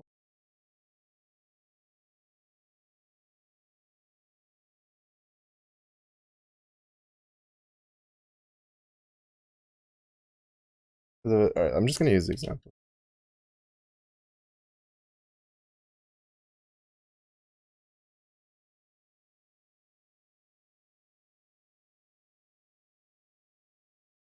Try to make time for it. I think the biggest thing that I could give as a suggestion, because usually like I'm kind of on top of it for my parents because they're well and long in age, and I try to get them little things. Is start small and consistent, right? Like there's nothing wrong with doing like 5 body squats, right? Like a day, like anytime you fit it in. Like if you have a little, like say you got like 5 or 10 minutes at some point, maybe like when you get up in the morning, you just do do like 5 body squats in a corner, and if you do those like every day or like what I usually do is I do 2 days of working out, 1 day of not working out, 2 days of working out, not 1 day of not working out, just to give your body a break. And you start piling it up as you get used to it. Like you'll see changes through it all. And and like stuff like that tends to, especially like if you do stuff like body squats and lunges, like if you have a little spot in, like where you're staying or whatever, where you can do like 4 or 5 lunges in a row. You go back and forth, and like each one's like one set, but you just do like a few. And you start from there. You kind of like build it. It's kind of like a code, right? You build it up like a line at a time, and you kind of just do with that. And as long as you stay consistent with it, you can hit a point where if you're just happy with how you're working and how things are going. Like if you have like a lot of like knee and back problems, right? Squats and lunges are great for that because usually a lot of that, if it's not specifically intrinsic to like joint issues or like actual conditions, it's usually because of muscles are too loose and too weak, and so your joints are kind of loose, so they cause pain with the nerves. So it's just simply adding a couple like body squats and lunges here like tends to build, hamstring, calf, quads, like all of that, which tightens up like your knees and your hips and kind of like gets rid of the pains like that. You can I suggest getting resistance bands just to do like banded flies if you're having like shoulder issues. Pretty easy. And like those are kind of like easy things I feel that you can kind of fit in, squeeze in like maybe like 5 minutes here and there and get a couple done, and it goes through a lot of it. It'll build up a lot of building blocks. Man can PT. I guess one of the benefits of growing up as a military kid, I was definitely surrounded by a lot of exercise. And personally, I like exercising. Honestly, like when I was in university, I lived out of the gym. We had a big old rec center. I'd spend like probably 2 hours a day in there. But if I didn't like computers so much more, I probably would have gotten into like some sort of like sports medicine or something. My mom taught me a lot about like anatomy, and it kind of falls into my purview of I like knowing how things work. And with the body, it's a lot of people tend to fall in for the trap that when they see a lot of like the fitness people, it's like, oh well, look at what they're doing. And it's like, all right, who gives a shit what they're doing? Like you gotta consistency trumps everything. And that's something that I mean, and almost you could say that apply to anything, right? Like if you stop coding for like months, you're gonna lose an edge, even if it comes with like gaming, right? Depending on what games you play, you'll lose like the skill things. But for the body in general, it's just if you live a lifestyle where you don't have a lot of motion and you stay sitting, introducing too much motion at once is bad for the body and yourself, because you'll find it pretty hard to sit into it, because you'll be like your body is not going to be like, oh, this soreness is good for me. It's going to be like, man, I can't do like all the other things I'm used to. So you tend to, it's generally advised to find it's like find your limit and then dial it back like 2 or 3 notches and then consistently stay at that until that becomes like ludicrously easy, and then just incrementally applying it. Which muscle does what? So like which one works on for what function you want? Yeah, that's fair. That's fair. I feel like that's how it goes for most people. But well, for me, part of it is just I have parents who are pretty old. My dad, like being in the military, he's kind of fucked up. So I spent like probably about 2 years just consuming as much exercise stuff as I could get my hands on. From like, and not like from like fitness people, like, fitness gurus or whatever, but like, like Olympic weightlifters, strongmen, stuff like that. And I learned a lot through that, because there's a lot of stuff on the internet to learn about that kind of stuff. What is it? I think the Squat Doctor is one of them. Really good for just giving like small exercises people can do to, if you just want to fix like certain things. Like, well, I mean, it's how I learned that squats and lunges were good for like knee pain and like hip pain, because a lot of times that's meant for, it might not necessarily be the joint that's a problem. It could just be the weakness of, muscles being loose. So it doesn't keep your joints in place, which sometimes pinches a nerve and causes issues, which, speaking of, my back is like stuck. But yeah, a lot of times, like the biggest advice I could give on that is just find a couple easy motions you can do at home, and like don't overdo it, and then like just find 5-10 minutes here and there that you can fit them in, and if you can keep it up consistently, then you know, you can decide if like the results are good enough. Because that's another thing some people kind of get into a trap with is they feel they need to continuously increase, and that's not true. Uh, if you hit a point where you're content, like you know, if you just don't want pain, and you hit a point where say doing like 5 or 10 body squats a day was all like kind of negates the pain that you used to have because it you know strengthens your muscles, you don't need to go past that. You really don't. You can just do 10 a day for the rest of your life, perfectly fine. And as long as it lets you get around your day-to-day stuff and keep you from you know well not keep you but enables you to do everything you want to do with your range of motions, there's really nothing else to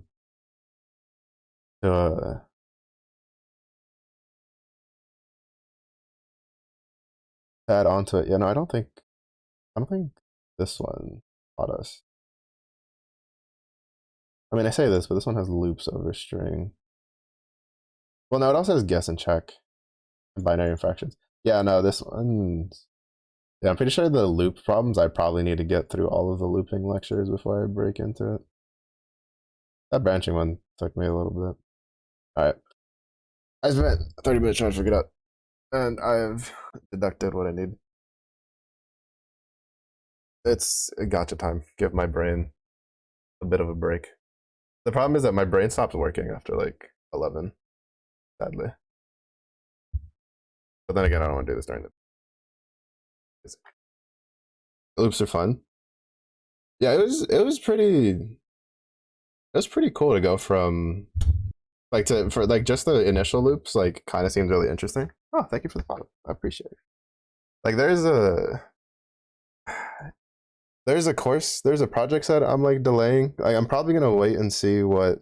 Even though I'm pretty sure I can do like the first one now, where it was. I tried doing it on Friday, which on Friday was where I said I don't count it because I wasted like 2 hours figuring out that that we hadn't covered the information that I needed to know for the problem solving, which like it was a problem set that was released with the lesson for branching, which is if else. But then it wanted you to find out how many months it would take for you to save up enough money to buy your dream house while calculating the percentage you were saving like on a monthly basis and the annual interest rate on top of that. But which requires a loop because it goes numbers down loop, and it keeps going until it hits the right number. But I spent like 2 hours just looking through the PowerPoint for the branching stuff, being like, how do I do this? Because like my brain understood it, like it understood that a loop was involved, like natively. I went, okay, my brain is like it needs to be the number needs to re-loop and add on to itself until it reaches the goal. But the thing itself, branching is just what the course calls the if else statements. The one like it's just it's like if this do that, if not keep going. They just call it branching. I don't know. That's how like other people call it. That's just how the course calls it.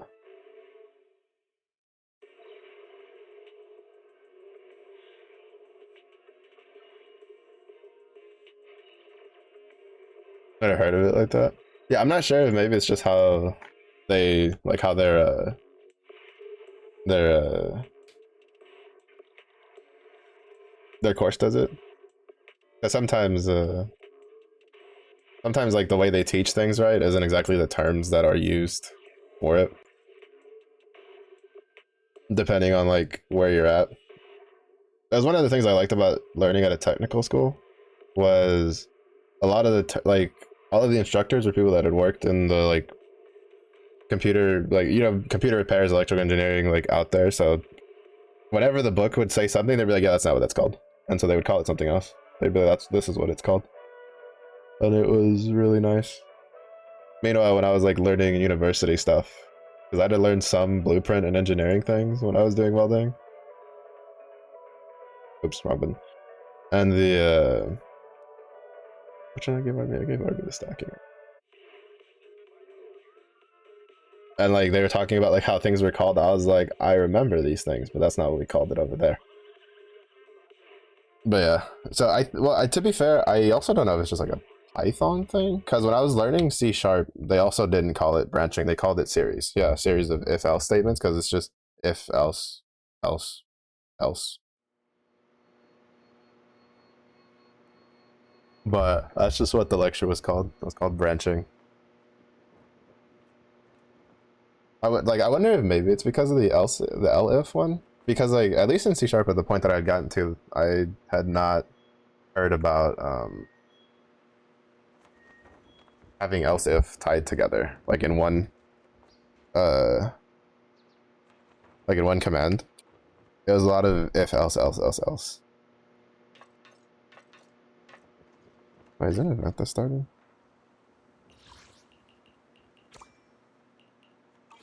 Oh, my brain just... Oh, that's pretty easy. Oh, this one. 13 days. What's this? Played on the memory board. Oh, is it just for bonus rewards?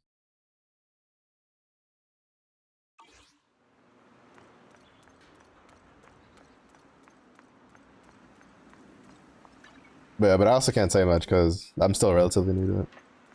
In cases of Java or C++, there's something called switch statements, which serve as a series of if-else if.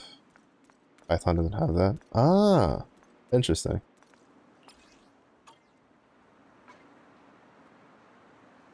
Yeah, it's kind of funny because even though it's recent knowledge, there's a friend I know from streaming. He was like, yeah, no, my major was in computer science. Never knew that, but he was saying he was surprised because apparently most people start in like Java or something. Which, to be fair, the only reason I don't want to do it, like I didn't look at Java, was before even looking at any of the stuff for it, or like which language to try to learn off the rip.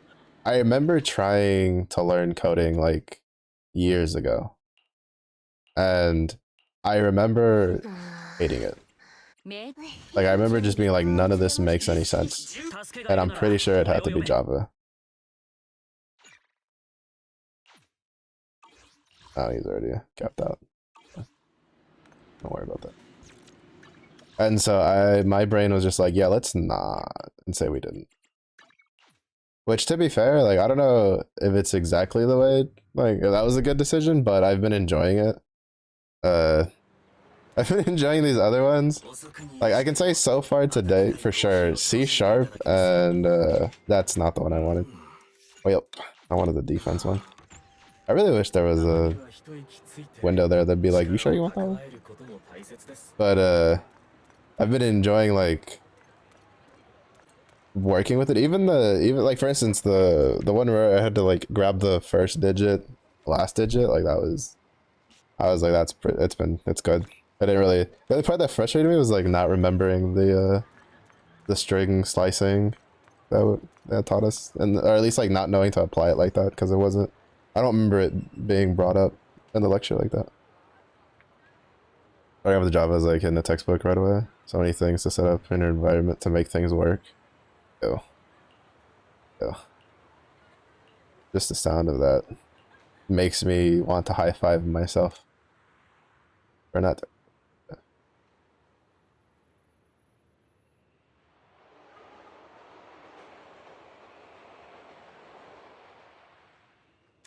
The poor penguin is just off to the corner.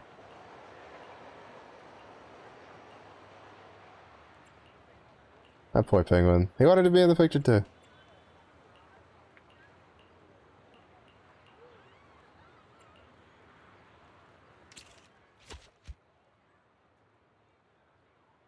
The client right now is dealing with new Java code. They're .NET people. I'm setting up a bunch of stuff for them. Oh, that's sick. Yeah, I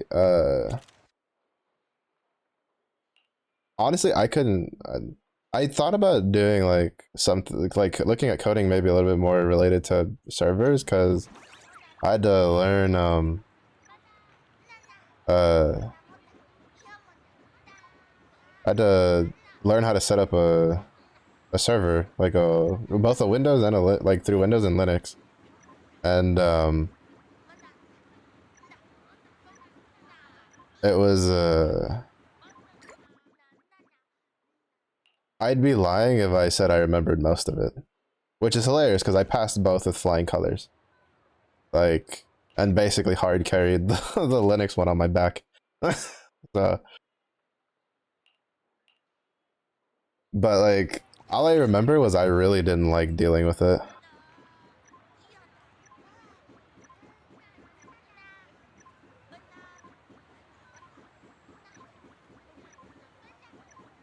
There was two courses I had to take, and I remember like passing them, and like with really good grades, and going, I never want to do these as work. And one of them was the server one, and another one was the networking one. My brain understood it. I really didn't need, I've had very few trip ups, like learning it. And, you know, like my networking teacher for one was just like, you should just get into networking. And I was like, over my dead body. I was just like, bro, I hate it. To this day, I still like remember some things from it, but like, I cannot. Just like seeing the background infrastructure with the IP addresses and all that stuff, just my brain just goes, get that away from me, dude. I want nothing to do with it. I could not tell you why though, like specifically. It's just one of those things where it's just like you kind of just know, right? Where your brain's just like, there's no way. Like, no, that's not happening. And I just was like, I'd rather not force it. Like, I'd sooner like rather break my body in half, like getting welding as an occupation than do that. Just for my own sanity. Yeah, I mean, like, I get that, and I understand like having a knowledge of it is extremely helpful, right? Because like you're saying, like networking isn't everything. Like, it's, like as long as the backbone and the mainframe doesn't go anywhere, like it's going to be a constant. But I don't know about like the idea of specifically only doing that kind of stuff. Just no, I'm good. Like I wouldn't mind having like working in a thing that would, you know, in a way, kind of like touch corners, right? Like, you know, obviously with coding, you're gonna layer into it with all different facets of it, but like having to actually do this stuff, no, no. I feel like the only way I'd get like an actual job in like coding per se would be I forget what the designation was, but you know, just the guys laying cable. That's it. Which at that point, it's like, why might as well just go weld? Pick my poison. Do I want to deal with asbestos or do I want slag up my nose 24/7?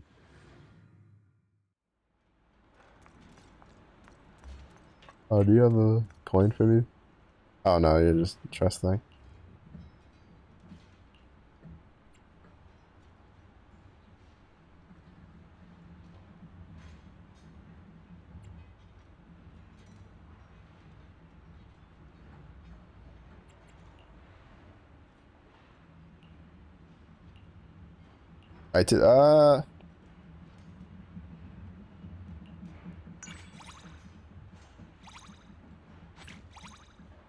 Probably I'd say IT techs.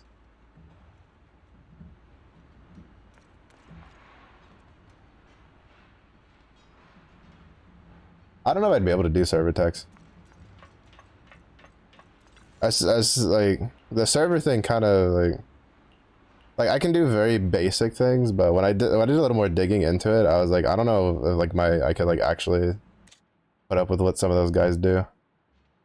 At least not like on a more like a higher, like some of the more intensive job. If he would stop moving, bruh, he'd get like part of his body covered by the truck because he was shifting side to side. But I just mean the guys who, you know, it's like, hey, we need a line installed from the server room over to like that room over there. We need it done by like tomorrow. That's probably like the only level of networking infrastructure job that I'd be like, all right, cool. Cause I don't mind like manual labor stuff.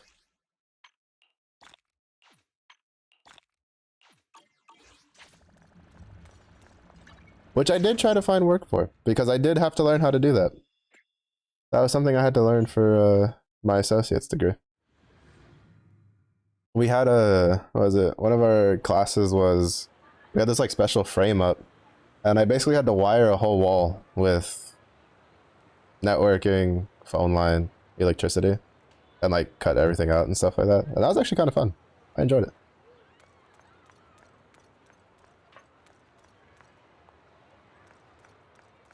But where does I want me to go? Are we done for the day already?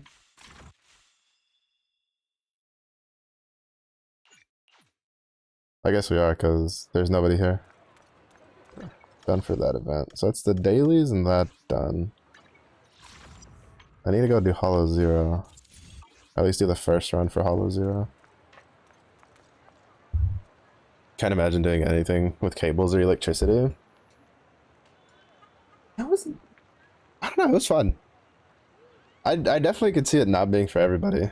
But I think like, when I had to take the networking class, one of my favorite times was we had to learn how to repair like the wire ends. So like, you know, when there's a loose connection or something, you have to take it off, probably snip the things and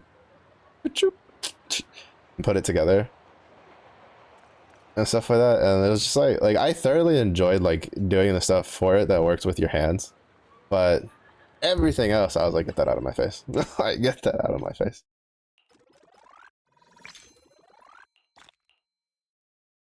I remember my instructor just laughing when you know, he had been like, you should really try it, because he was like 3 times the semester he was like, you sure you don't want to transfer to the networking department? That was one of the cool things with it was all of, like there was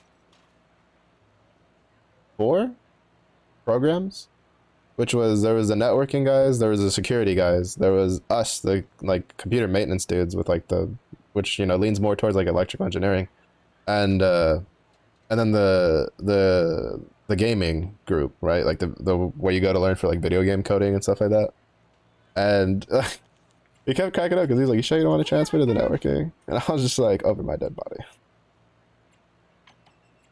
I started like the last 2 times and just getting a kick out of it.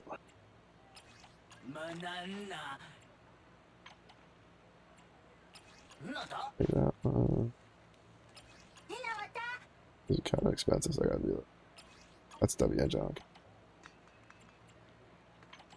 I don't upgrade my W engines enough to worry about that.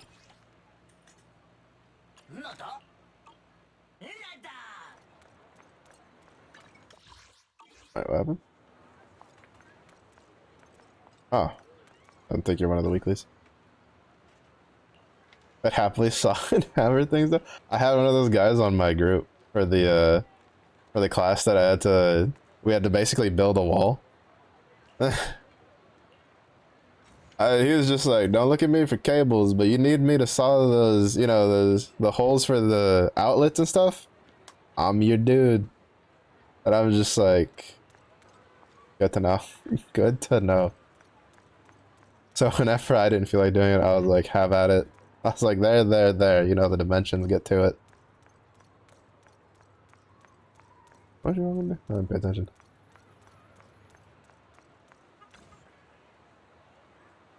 By a cat. Is it you, Cookie? No, Cookie's just chilling. Love DIY? Yeah. I like working with my hands, so it's really nice. I think part of that, like, kind of came with growing up in a household with a dad who likes to work, like, do DIY stuff. but doesn't always tend to have really good results with the DIY stuff. So let's just say whenever we had IKEA furniture and he'd build it, mom would be like, "Can you double check if that's not gonna fall down and kill me one of these days?" I'd be like, "Mom, come on now. Dad would never."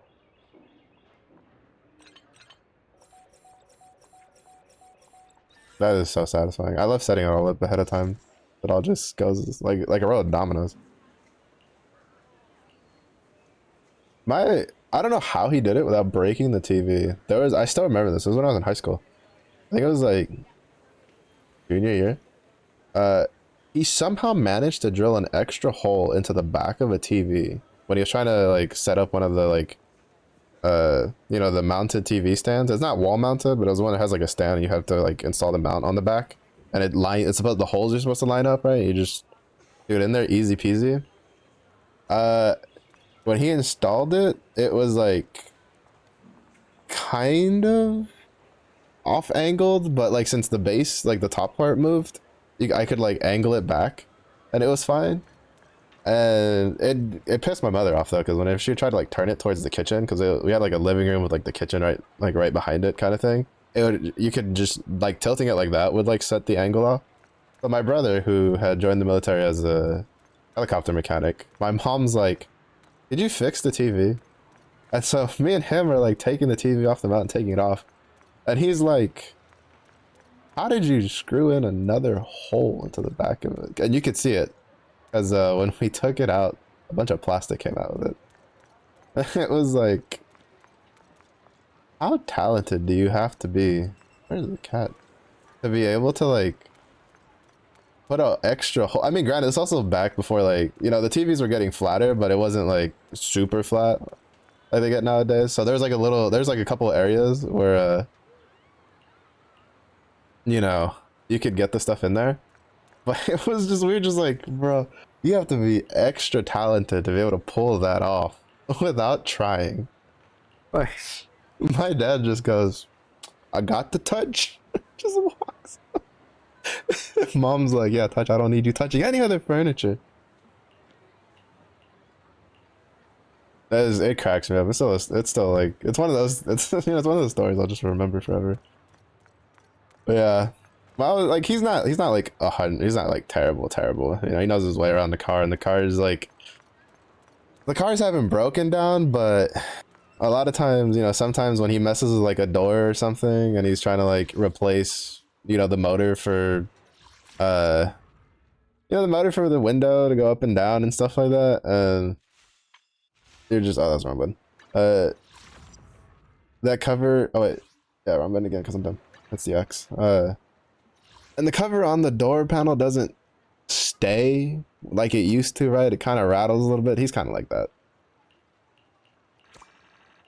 It also cracks me up because there was one time we went over to my brother's family's house a couple years ago when we were still living in Texas. And we were helping them put together a bunch of furniture. And it was mom. Dad's like, "I got this." Mom just turns to me and was like, "Make sure that doesn't, like, none of that gets broken." And I was just like, "Oh, okay. Yes, Mom." And honestly, it was a good call because he's not so bad with his hands. It's just my dad doesn't have patience. He doesn't have the patience to look at two parts that look extremely similar but have like minute differences and like be like, "Oh, this is the right part."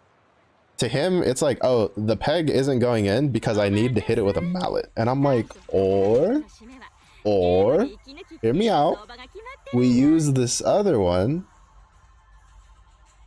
that looks like it just fits right in. No problems. He'll just be like, or we can do that. Depends on the thing. There's some things he'll read manuals. Like he won't touch it without like reading a manual. But if it's like IKEA furniture, like he'll glance at it and then be like, "Yeah, no, I got this," and just go straight into it. And I'm just like, "Yeah, no, I don't think so."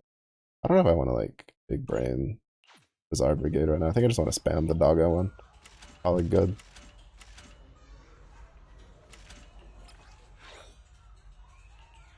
I've done this so many times.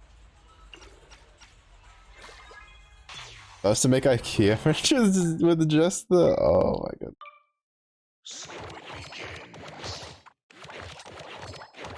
Oh, I thought I did get through it. I'm so good. Oh no. I forget that all of that. Shit.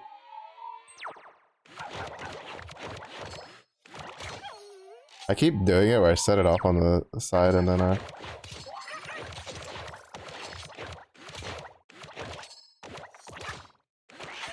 Oh, shoot. Bro, I can't imagine. My dad's not that bad. He'll at least, like, open the manual and flip through the pages first.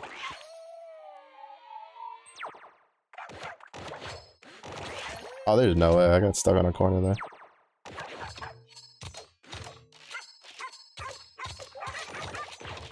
What is this, like, hellacious... Let me through. We're not moving for anything. I ain't scared of this. Oh, that's cheating. That's actually cheating.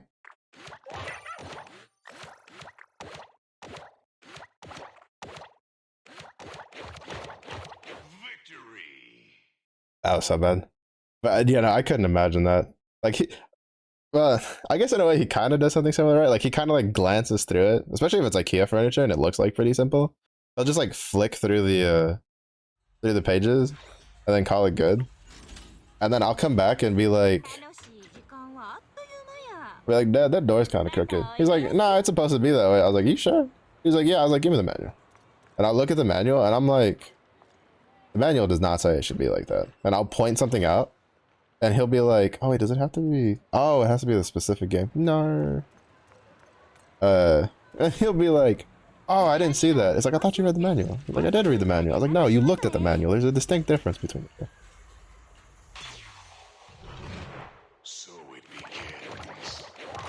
I guess that's one of the good things that me and my brother took after my mom. As like, I'll skip manuals, like when I'm building Legos and stuff, but that's usually if it's like a series, like a Lego in a series that I've built a lot. Like when I was growing up, I used to get a lot of Bionicles. Yeah, no, I didn't need the instruction manuals for that. Like at all. After like my fourth one, I could like build those with my eyes closed. I used to build them in the car, like in the evening when when all I had to go was by street light without like the instruction manual. I would just like grab the parts and like put them together. And my mom would be like, how the hell did you do that? I was like, Ma, you know how many of these I put together? They're the same like basic structure. Like it's not that hard to figure it out. Meanwhile, I think if my dad did that, he'd probably still have like some sort of weird abomination. No. That was such a bad death.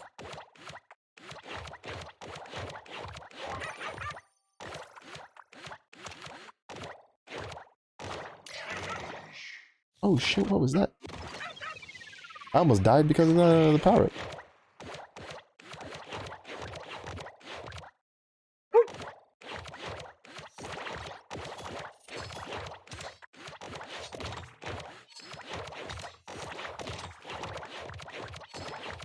Gonna need more blood soon.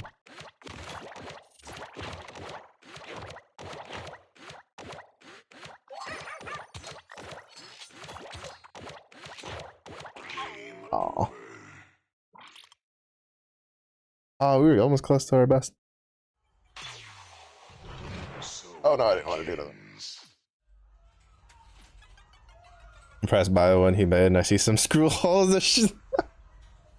Yeah, out of sight, out of mind. Don't look at this. Don't look at this. One time I made one of them. I was warning him not to screw too hard, and he just went. Oh, it's like, oh, what is it? It's like our cabinet doors. My parents took them off to repaint them, and there was one door that before taking off, right? They opened and closed perfectly fine. You know, you open one, the other one doesn't move, and it was like he reinstalled one of them. And to be fair, most of them were fine. But there's this one set on the bottom, which was the one we used the most, that not only did the door open the door next to it, but it would also get like stuck to the drawer above it. And I was like, oh man, did you reinstall the door correctly? He's like, yeah, it's closed, ain't it? I was like, yeah, but it opens. He's like, no, that's fine. That's how it was before. I was like, that is not how it was before. Lord help me. I was like, that is not how it was before at all whatsoever. And like, we kept going back and forth a little bit on it. And one day is, one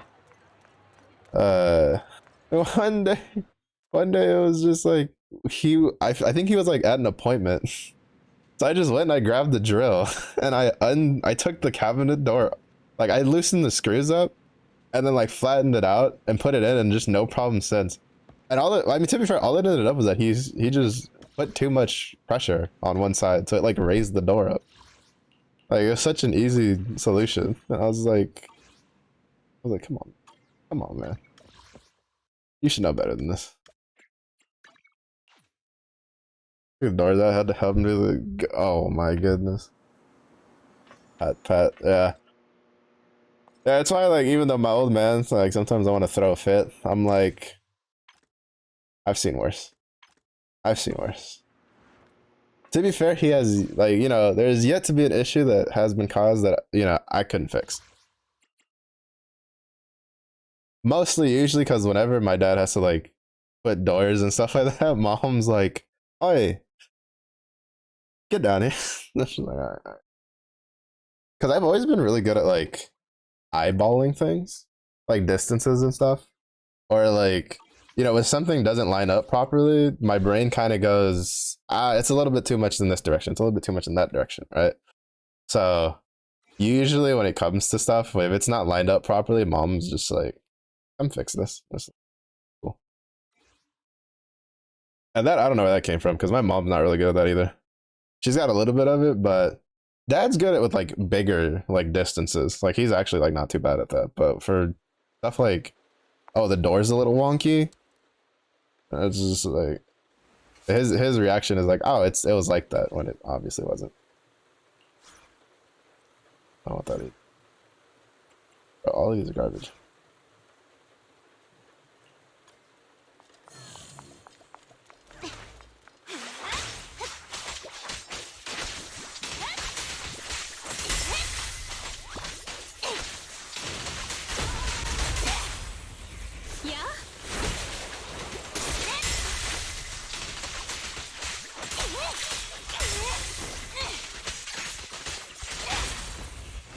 I'll give him my shield.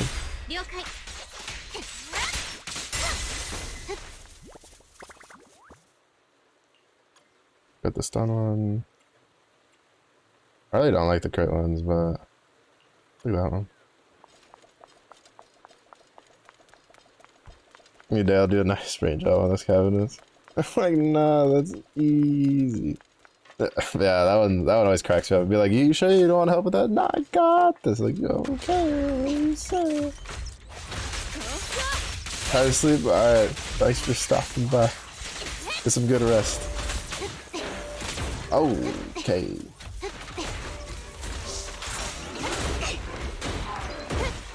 I need to not get my carry killed this quick into a run.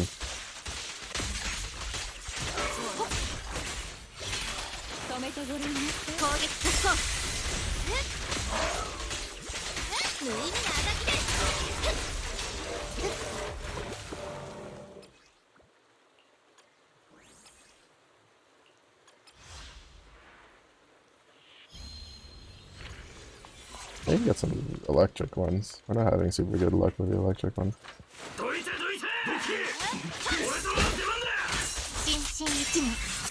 Oh, I hit the wrong button. My brain's like so dead I can't even play Yanagi right.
I didn't know the stun bar was so close to finishing.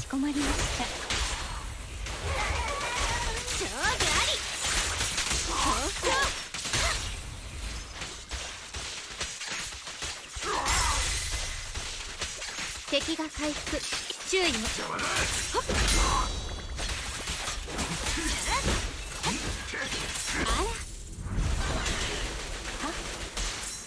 いってらっしゃい。追撃します。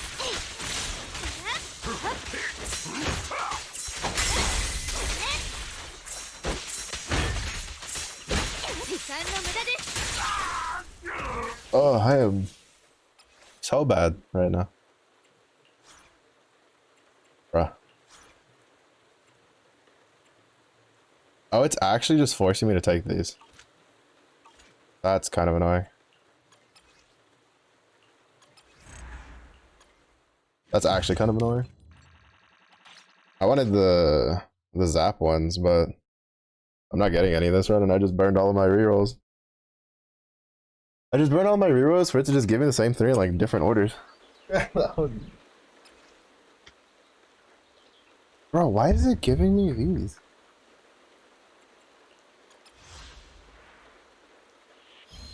Oh, it's probably because that's what it expected people to use.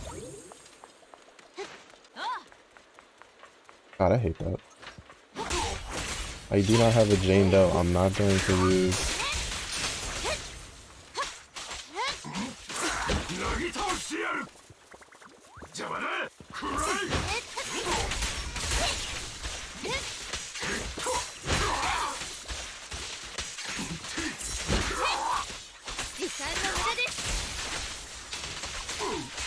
I need to get better at dodging while I'm doing that other combo.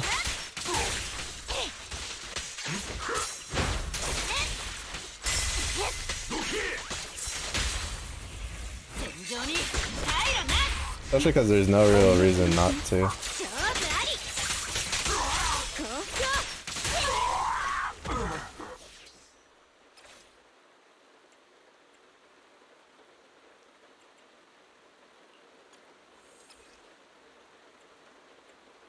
Yeah, it's just getting a bunch of assault things this week. It was mildly annoying.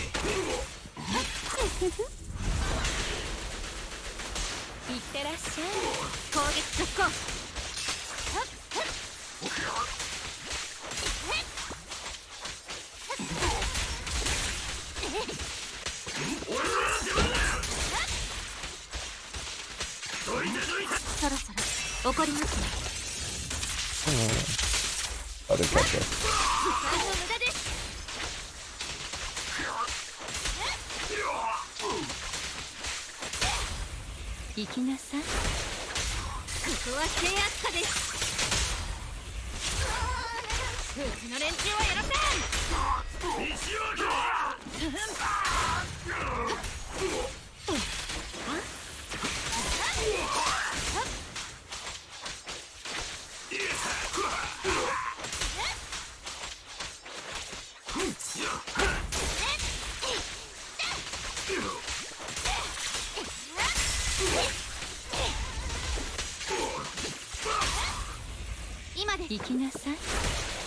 What between these two, you guys?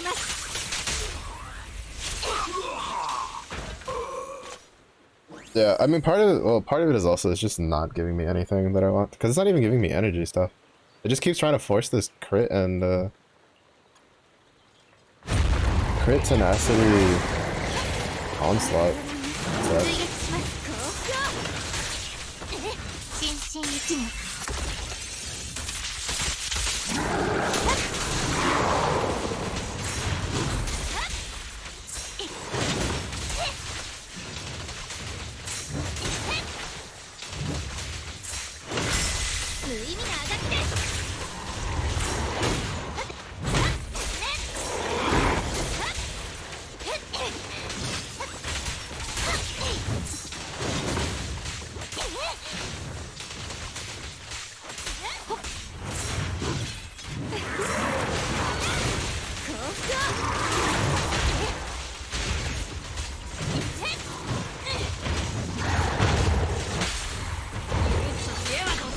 shield you apply? お見送りします。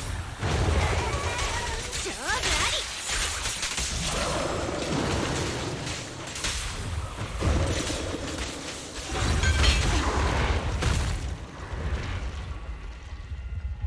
大チャンスだ。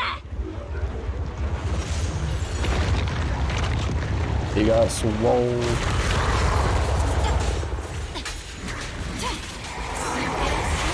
攻撃速攻。そろそろ起こりますね。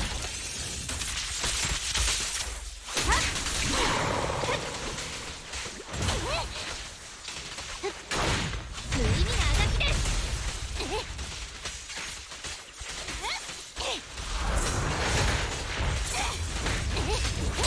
お前ら。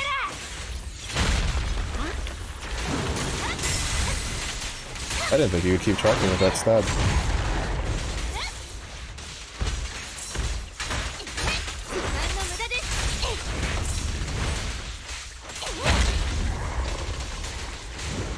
大チャンスだ。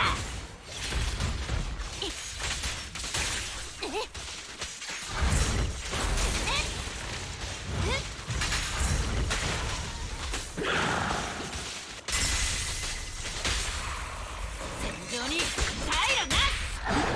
お見送りします。勝負あり。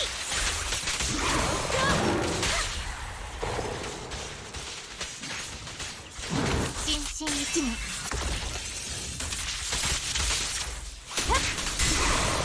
目を覚ましました。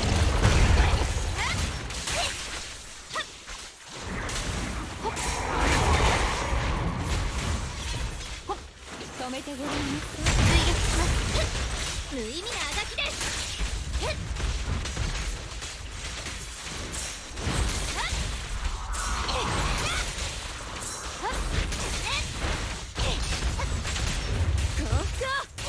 Oh, I accidentally held that button. No. Well, no, actually, I let it go. I guess it. I don't know. I don't know. I decided to do whatever. I hate taking the crit ones. I really don't like them. I don't understand why it's shoving the crit and assist ones down our throat this run.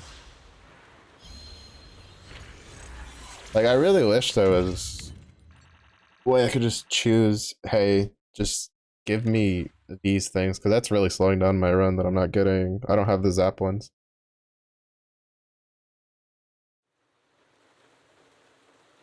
That's the downside to like roguelite stuff is because at least if it gave me energy, oh, now it gives me shock. Oh, that's great. Yeah, at the very end when I can't build any more up.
Yeah. I'm so bad at dealing with that.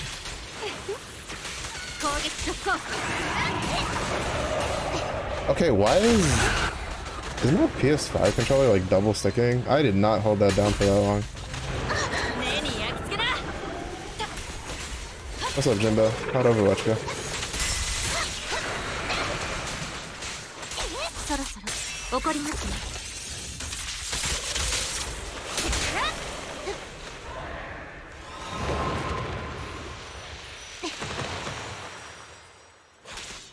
I still hate this fight.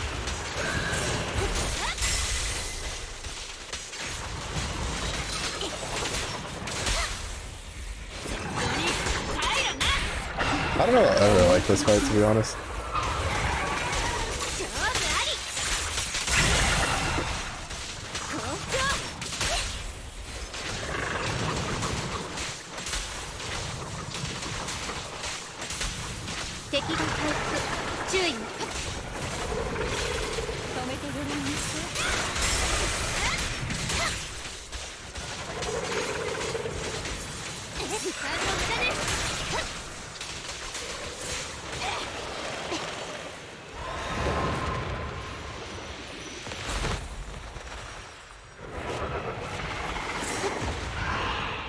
Oh, that's good. Oh, this doesn't miss.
Oh my god, yeah, it's so fun. 20 billion fucking projectiles.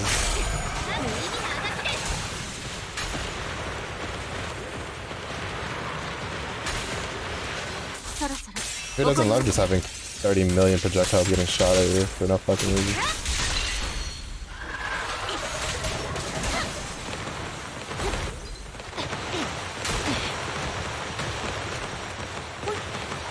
I'm telling you, like, it's such a dog shit design.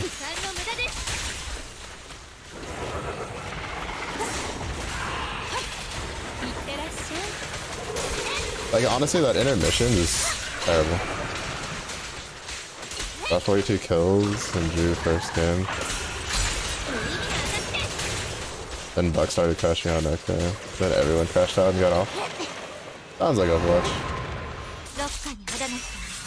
Sounds like Overwatch. Everybody has a great time until they're not.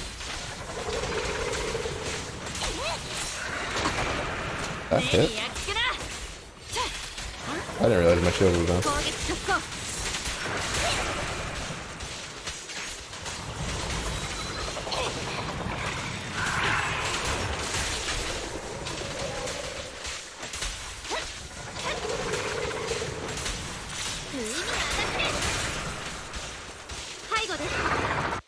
I still really don't like this fight. What's up, Burby? Oh, this is Valorant. Why did you do that to yourself? Oh, I missed the first sentence, my bad. Why did you do that to yourself, Jimbo?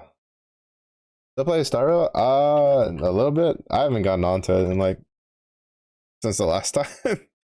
But I need to get on again to finish the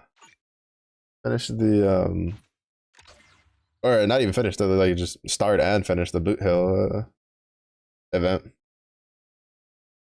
Adult Herta got drip marketed.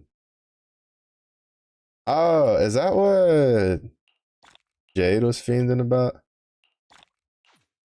I saw somebody else talking about how they dropped too many together, something about Ninja. I only caught it when he was talking about like the Rappa part. I guess that's what he was talking about. I guess I could take a look. It was just today. Oh, it was today. It was earlier today, actually. It was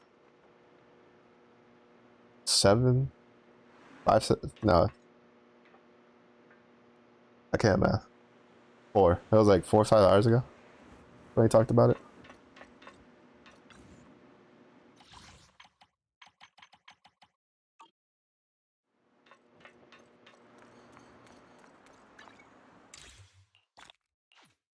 How close are we? Oh. Can I get my electric S rank bang boo, please? Thank you. But Jimbo, you gotta stop doing this to yourself. This is starting to be classified as self-harm of the mental capacity.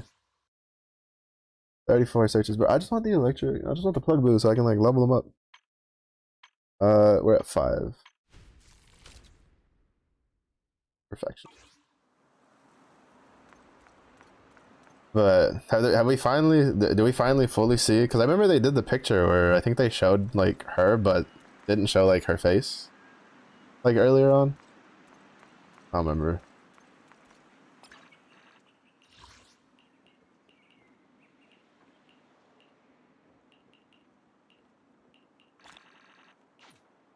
Oh, good. Wait a minute. I gotta go take the picture.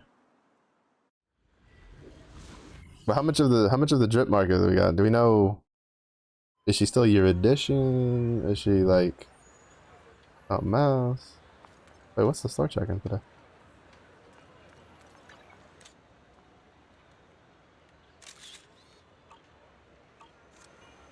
Why is it here?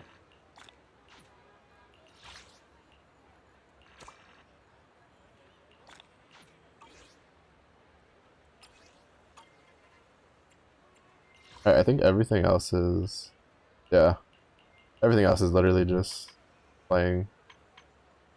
Oh, this reset. I forgot about that. Won't be able to pay that till tomorrow. One from here. I need to do my weekly bosses. Alright, I forgot they redid the Shuyu defense. I need to finish these ones.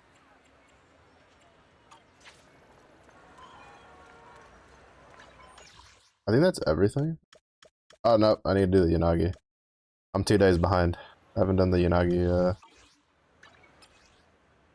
press. I haven't hit her up. Oh wait, never mind. We're currently full. Oh no. See what time period she's gonna like show up.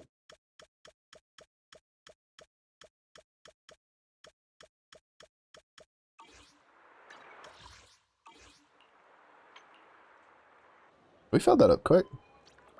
Hasn't been that long since last time I. Oh, here we go.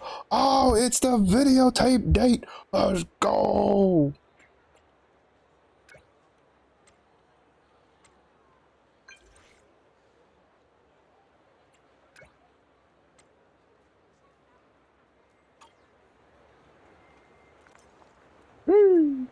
It's time.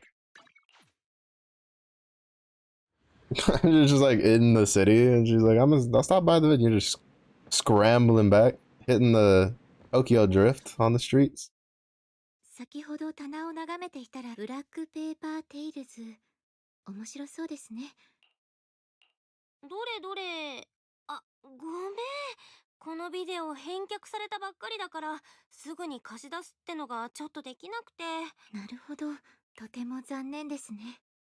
ではインターノットからダウン。もし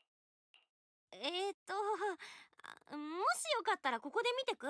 お持ち Oh, 帰りはで Yanagi き was ないけ slick ど、 with それ it. ならいいよ。よろしいのですか？他でもない柳さんだからね。ありがとうございます。それ Let's go get the snacks. 想像していたものとは童話にしてはお話が暗いように思いました。総閣と一緒に見るつもりだったのですが、それはまた、はい、一部ですが、あの子 Oh, の過去に照らして、いえ、すみません。朝場隊員によく言われるものですから。そんなことないよ。だって柳さんだし。 gotta hit them with the positive notes. そうでしょうか。もし私の言動で不快に思うことがあれば言ってください。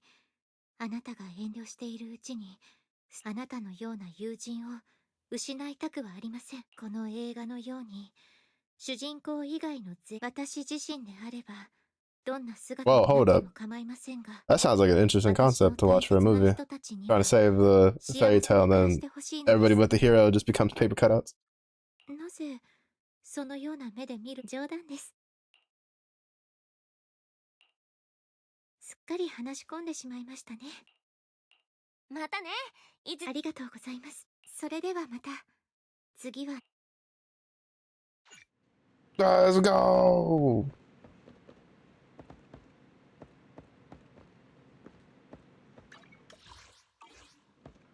Take a step outside. Hit her up real quick with the text message. Hey, Tony, what you do? Oh, wait. Is there another one still? I thought that was the one that increases the...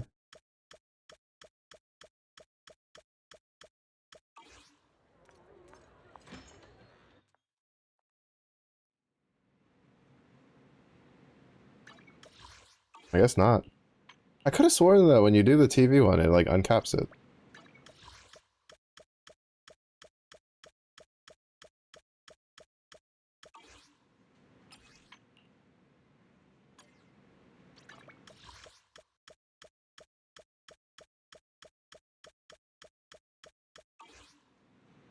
Bro, I don't understand this trust system thing.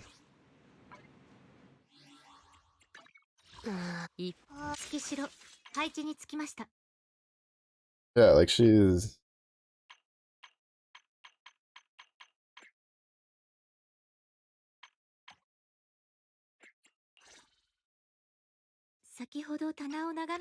That one.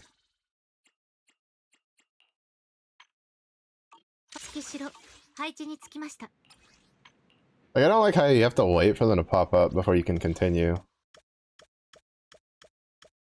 That actually annoys me. I just want to get the trust shit done, but... Yeah. Yo, what's up, Slinkster? Am I winning? I guess now, because Miyagi popped up again. Your hardcore guy died? Yellow map, Sag? The trapper? Say it ain't so. Oh, she's with... Taking more music lessons?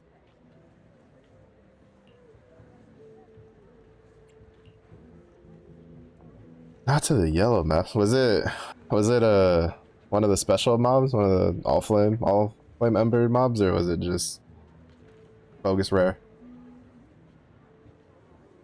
Leap slammed from off camera right after going in. Was it the Gemling dude?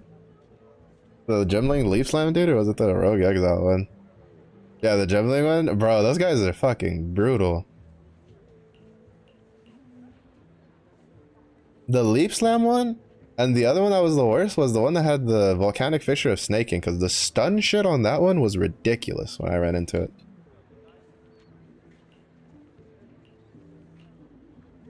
Yeah, no, those Gemling dudes are brutal as shit. Oh, by the way, Slinkster, there's no negatives, there's no downsides to the adding in the Necropolis Lantern. As they conveniently forget that some of those mobs are disgusting.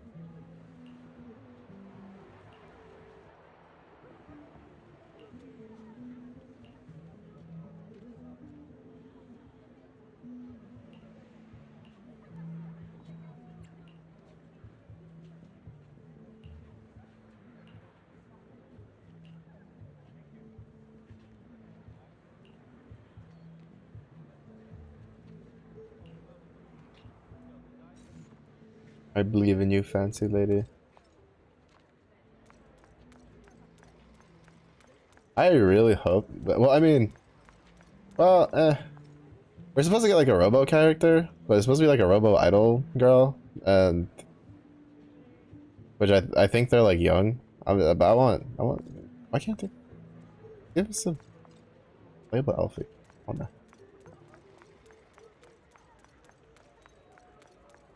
But I think I was thinking my first death was before Brutus, because it had the meat sacks as replacing one of the like super common packs, and they were just everywhere. And one of them, like, I forgot what he rolled something stupid, and I just got like swarmed by them because I couldn't get through. I just basically got beat to death, and I was like, bro, this is some shit, dude.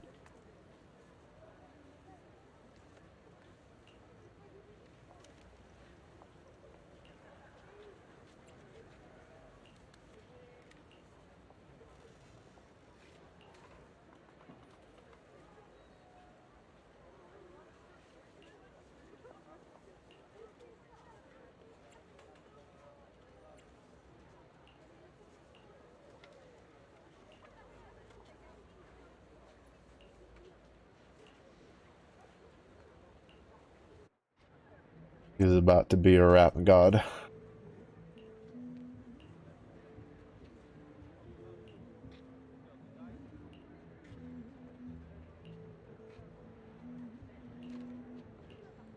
She's about to become a rap god. Let's go! The singer wears a baseball cap backwards with a gold chain, torn t-shirt, and jeans. I can't believe this. Should have known better than to throw away that torn t-shirt. Hey, yo! Hey.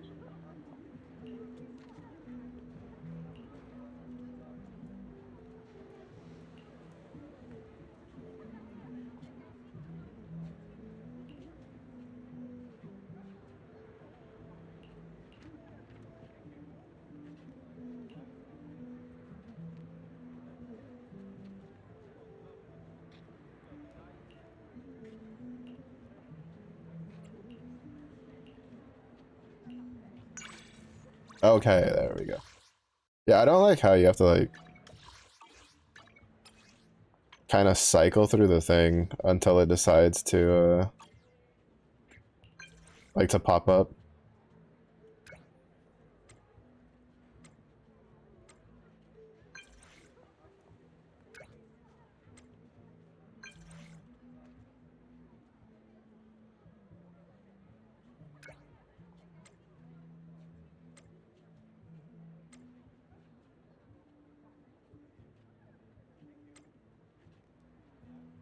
Too bad you can't do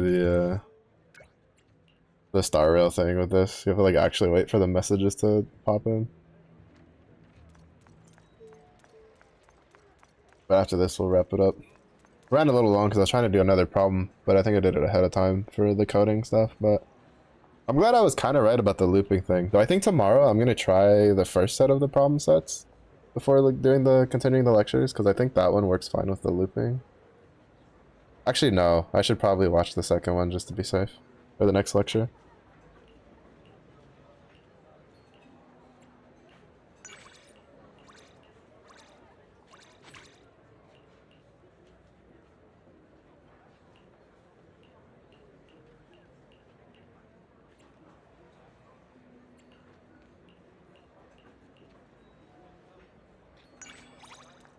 Alright, I think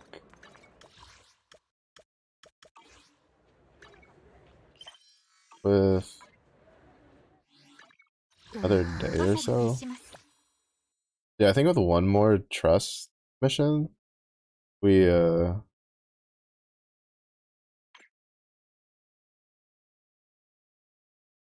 get the full trust stuff. What does this do?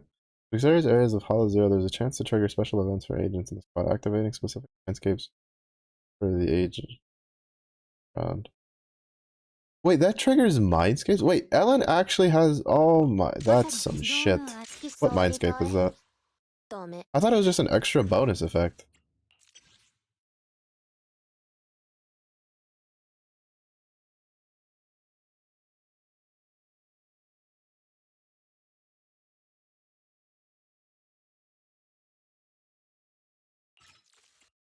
Is it? Started of the basic attack freezing. Flash freeze trim can be directly followed with the EX special Shark Nami, and then... Oh my goodness. Yeah, it's this one. It's our second mindscape.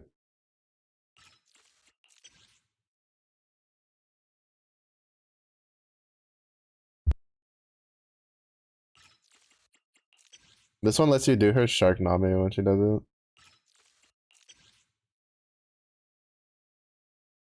I still wish her chain attack gave her stacks.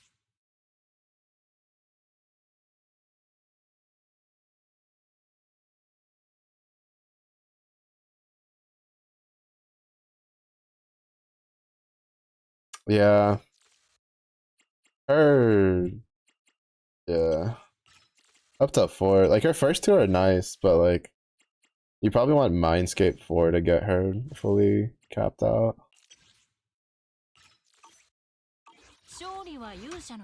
Pain. I wonder who Miyabi is like. I'm assuming it's gonna be Sokaku. One of them. I'm curious who the other many, like, small people, the A classes she'll be, like, ranked together with. I finished this one, I'm pretty sure. Yeah. Finished that one, pretty sure. Yep. Yeah, we finished everything. Alright. Done. My brain is dying. I can feel a headache coming on, so we're just gonna wrap up from here. I'm pretty happy with how the Python thing is going. I definitely think I'm tackling it from the right direction, right? Where if it's like, if I if I hit a point where I'm like, I don't know what it is, it's probably because I need to hear the next lecture. So that's pretty good. But yeah, I'm pretty stoked. Anyway, we're gonna say hi to Aki. Playing the Spell Brigade. I think she's playing with Friendo. That's a game I might get at some point, but it's definitely like way further down the list than most of my other stuff. But thank you everybody for watching. I do appreciate it. If it is early nephew, I hope you have a good day. Hello, OBS. Don't crash on me, OBS. It's like nephew over as well. Stay safe. I'll see y'all in the next one. Bye bye.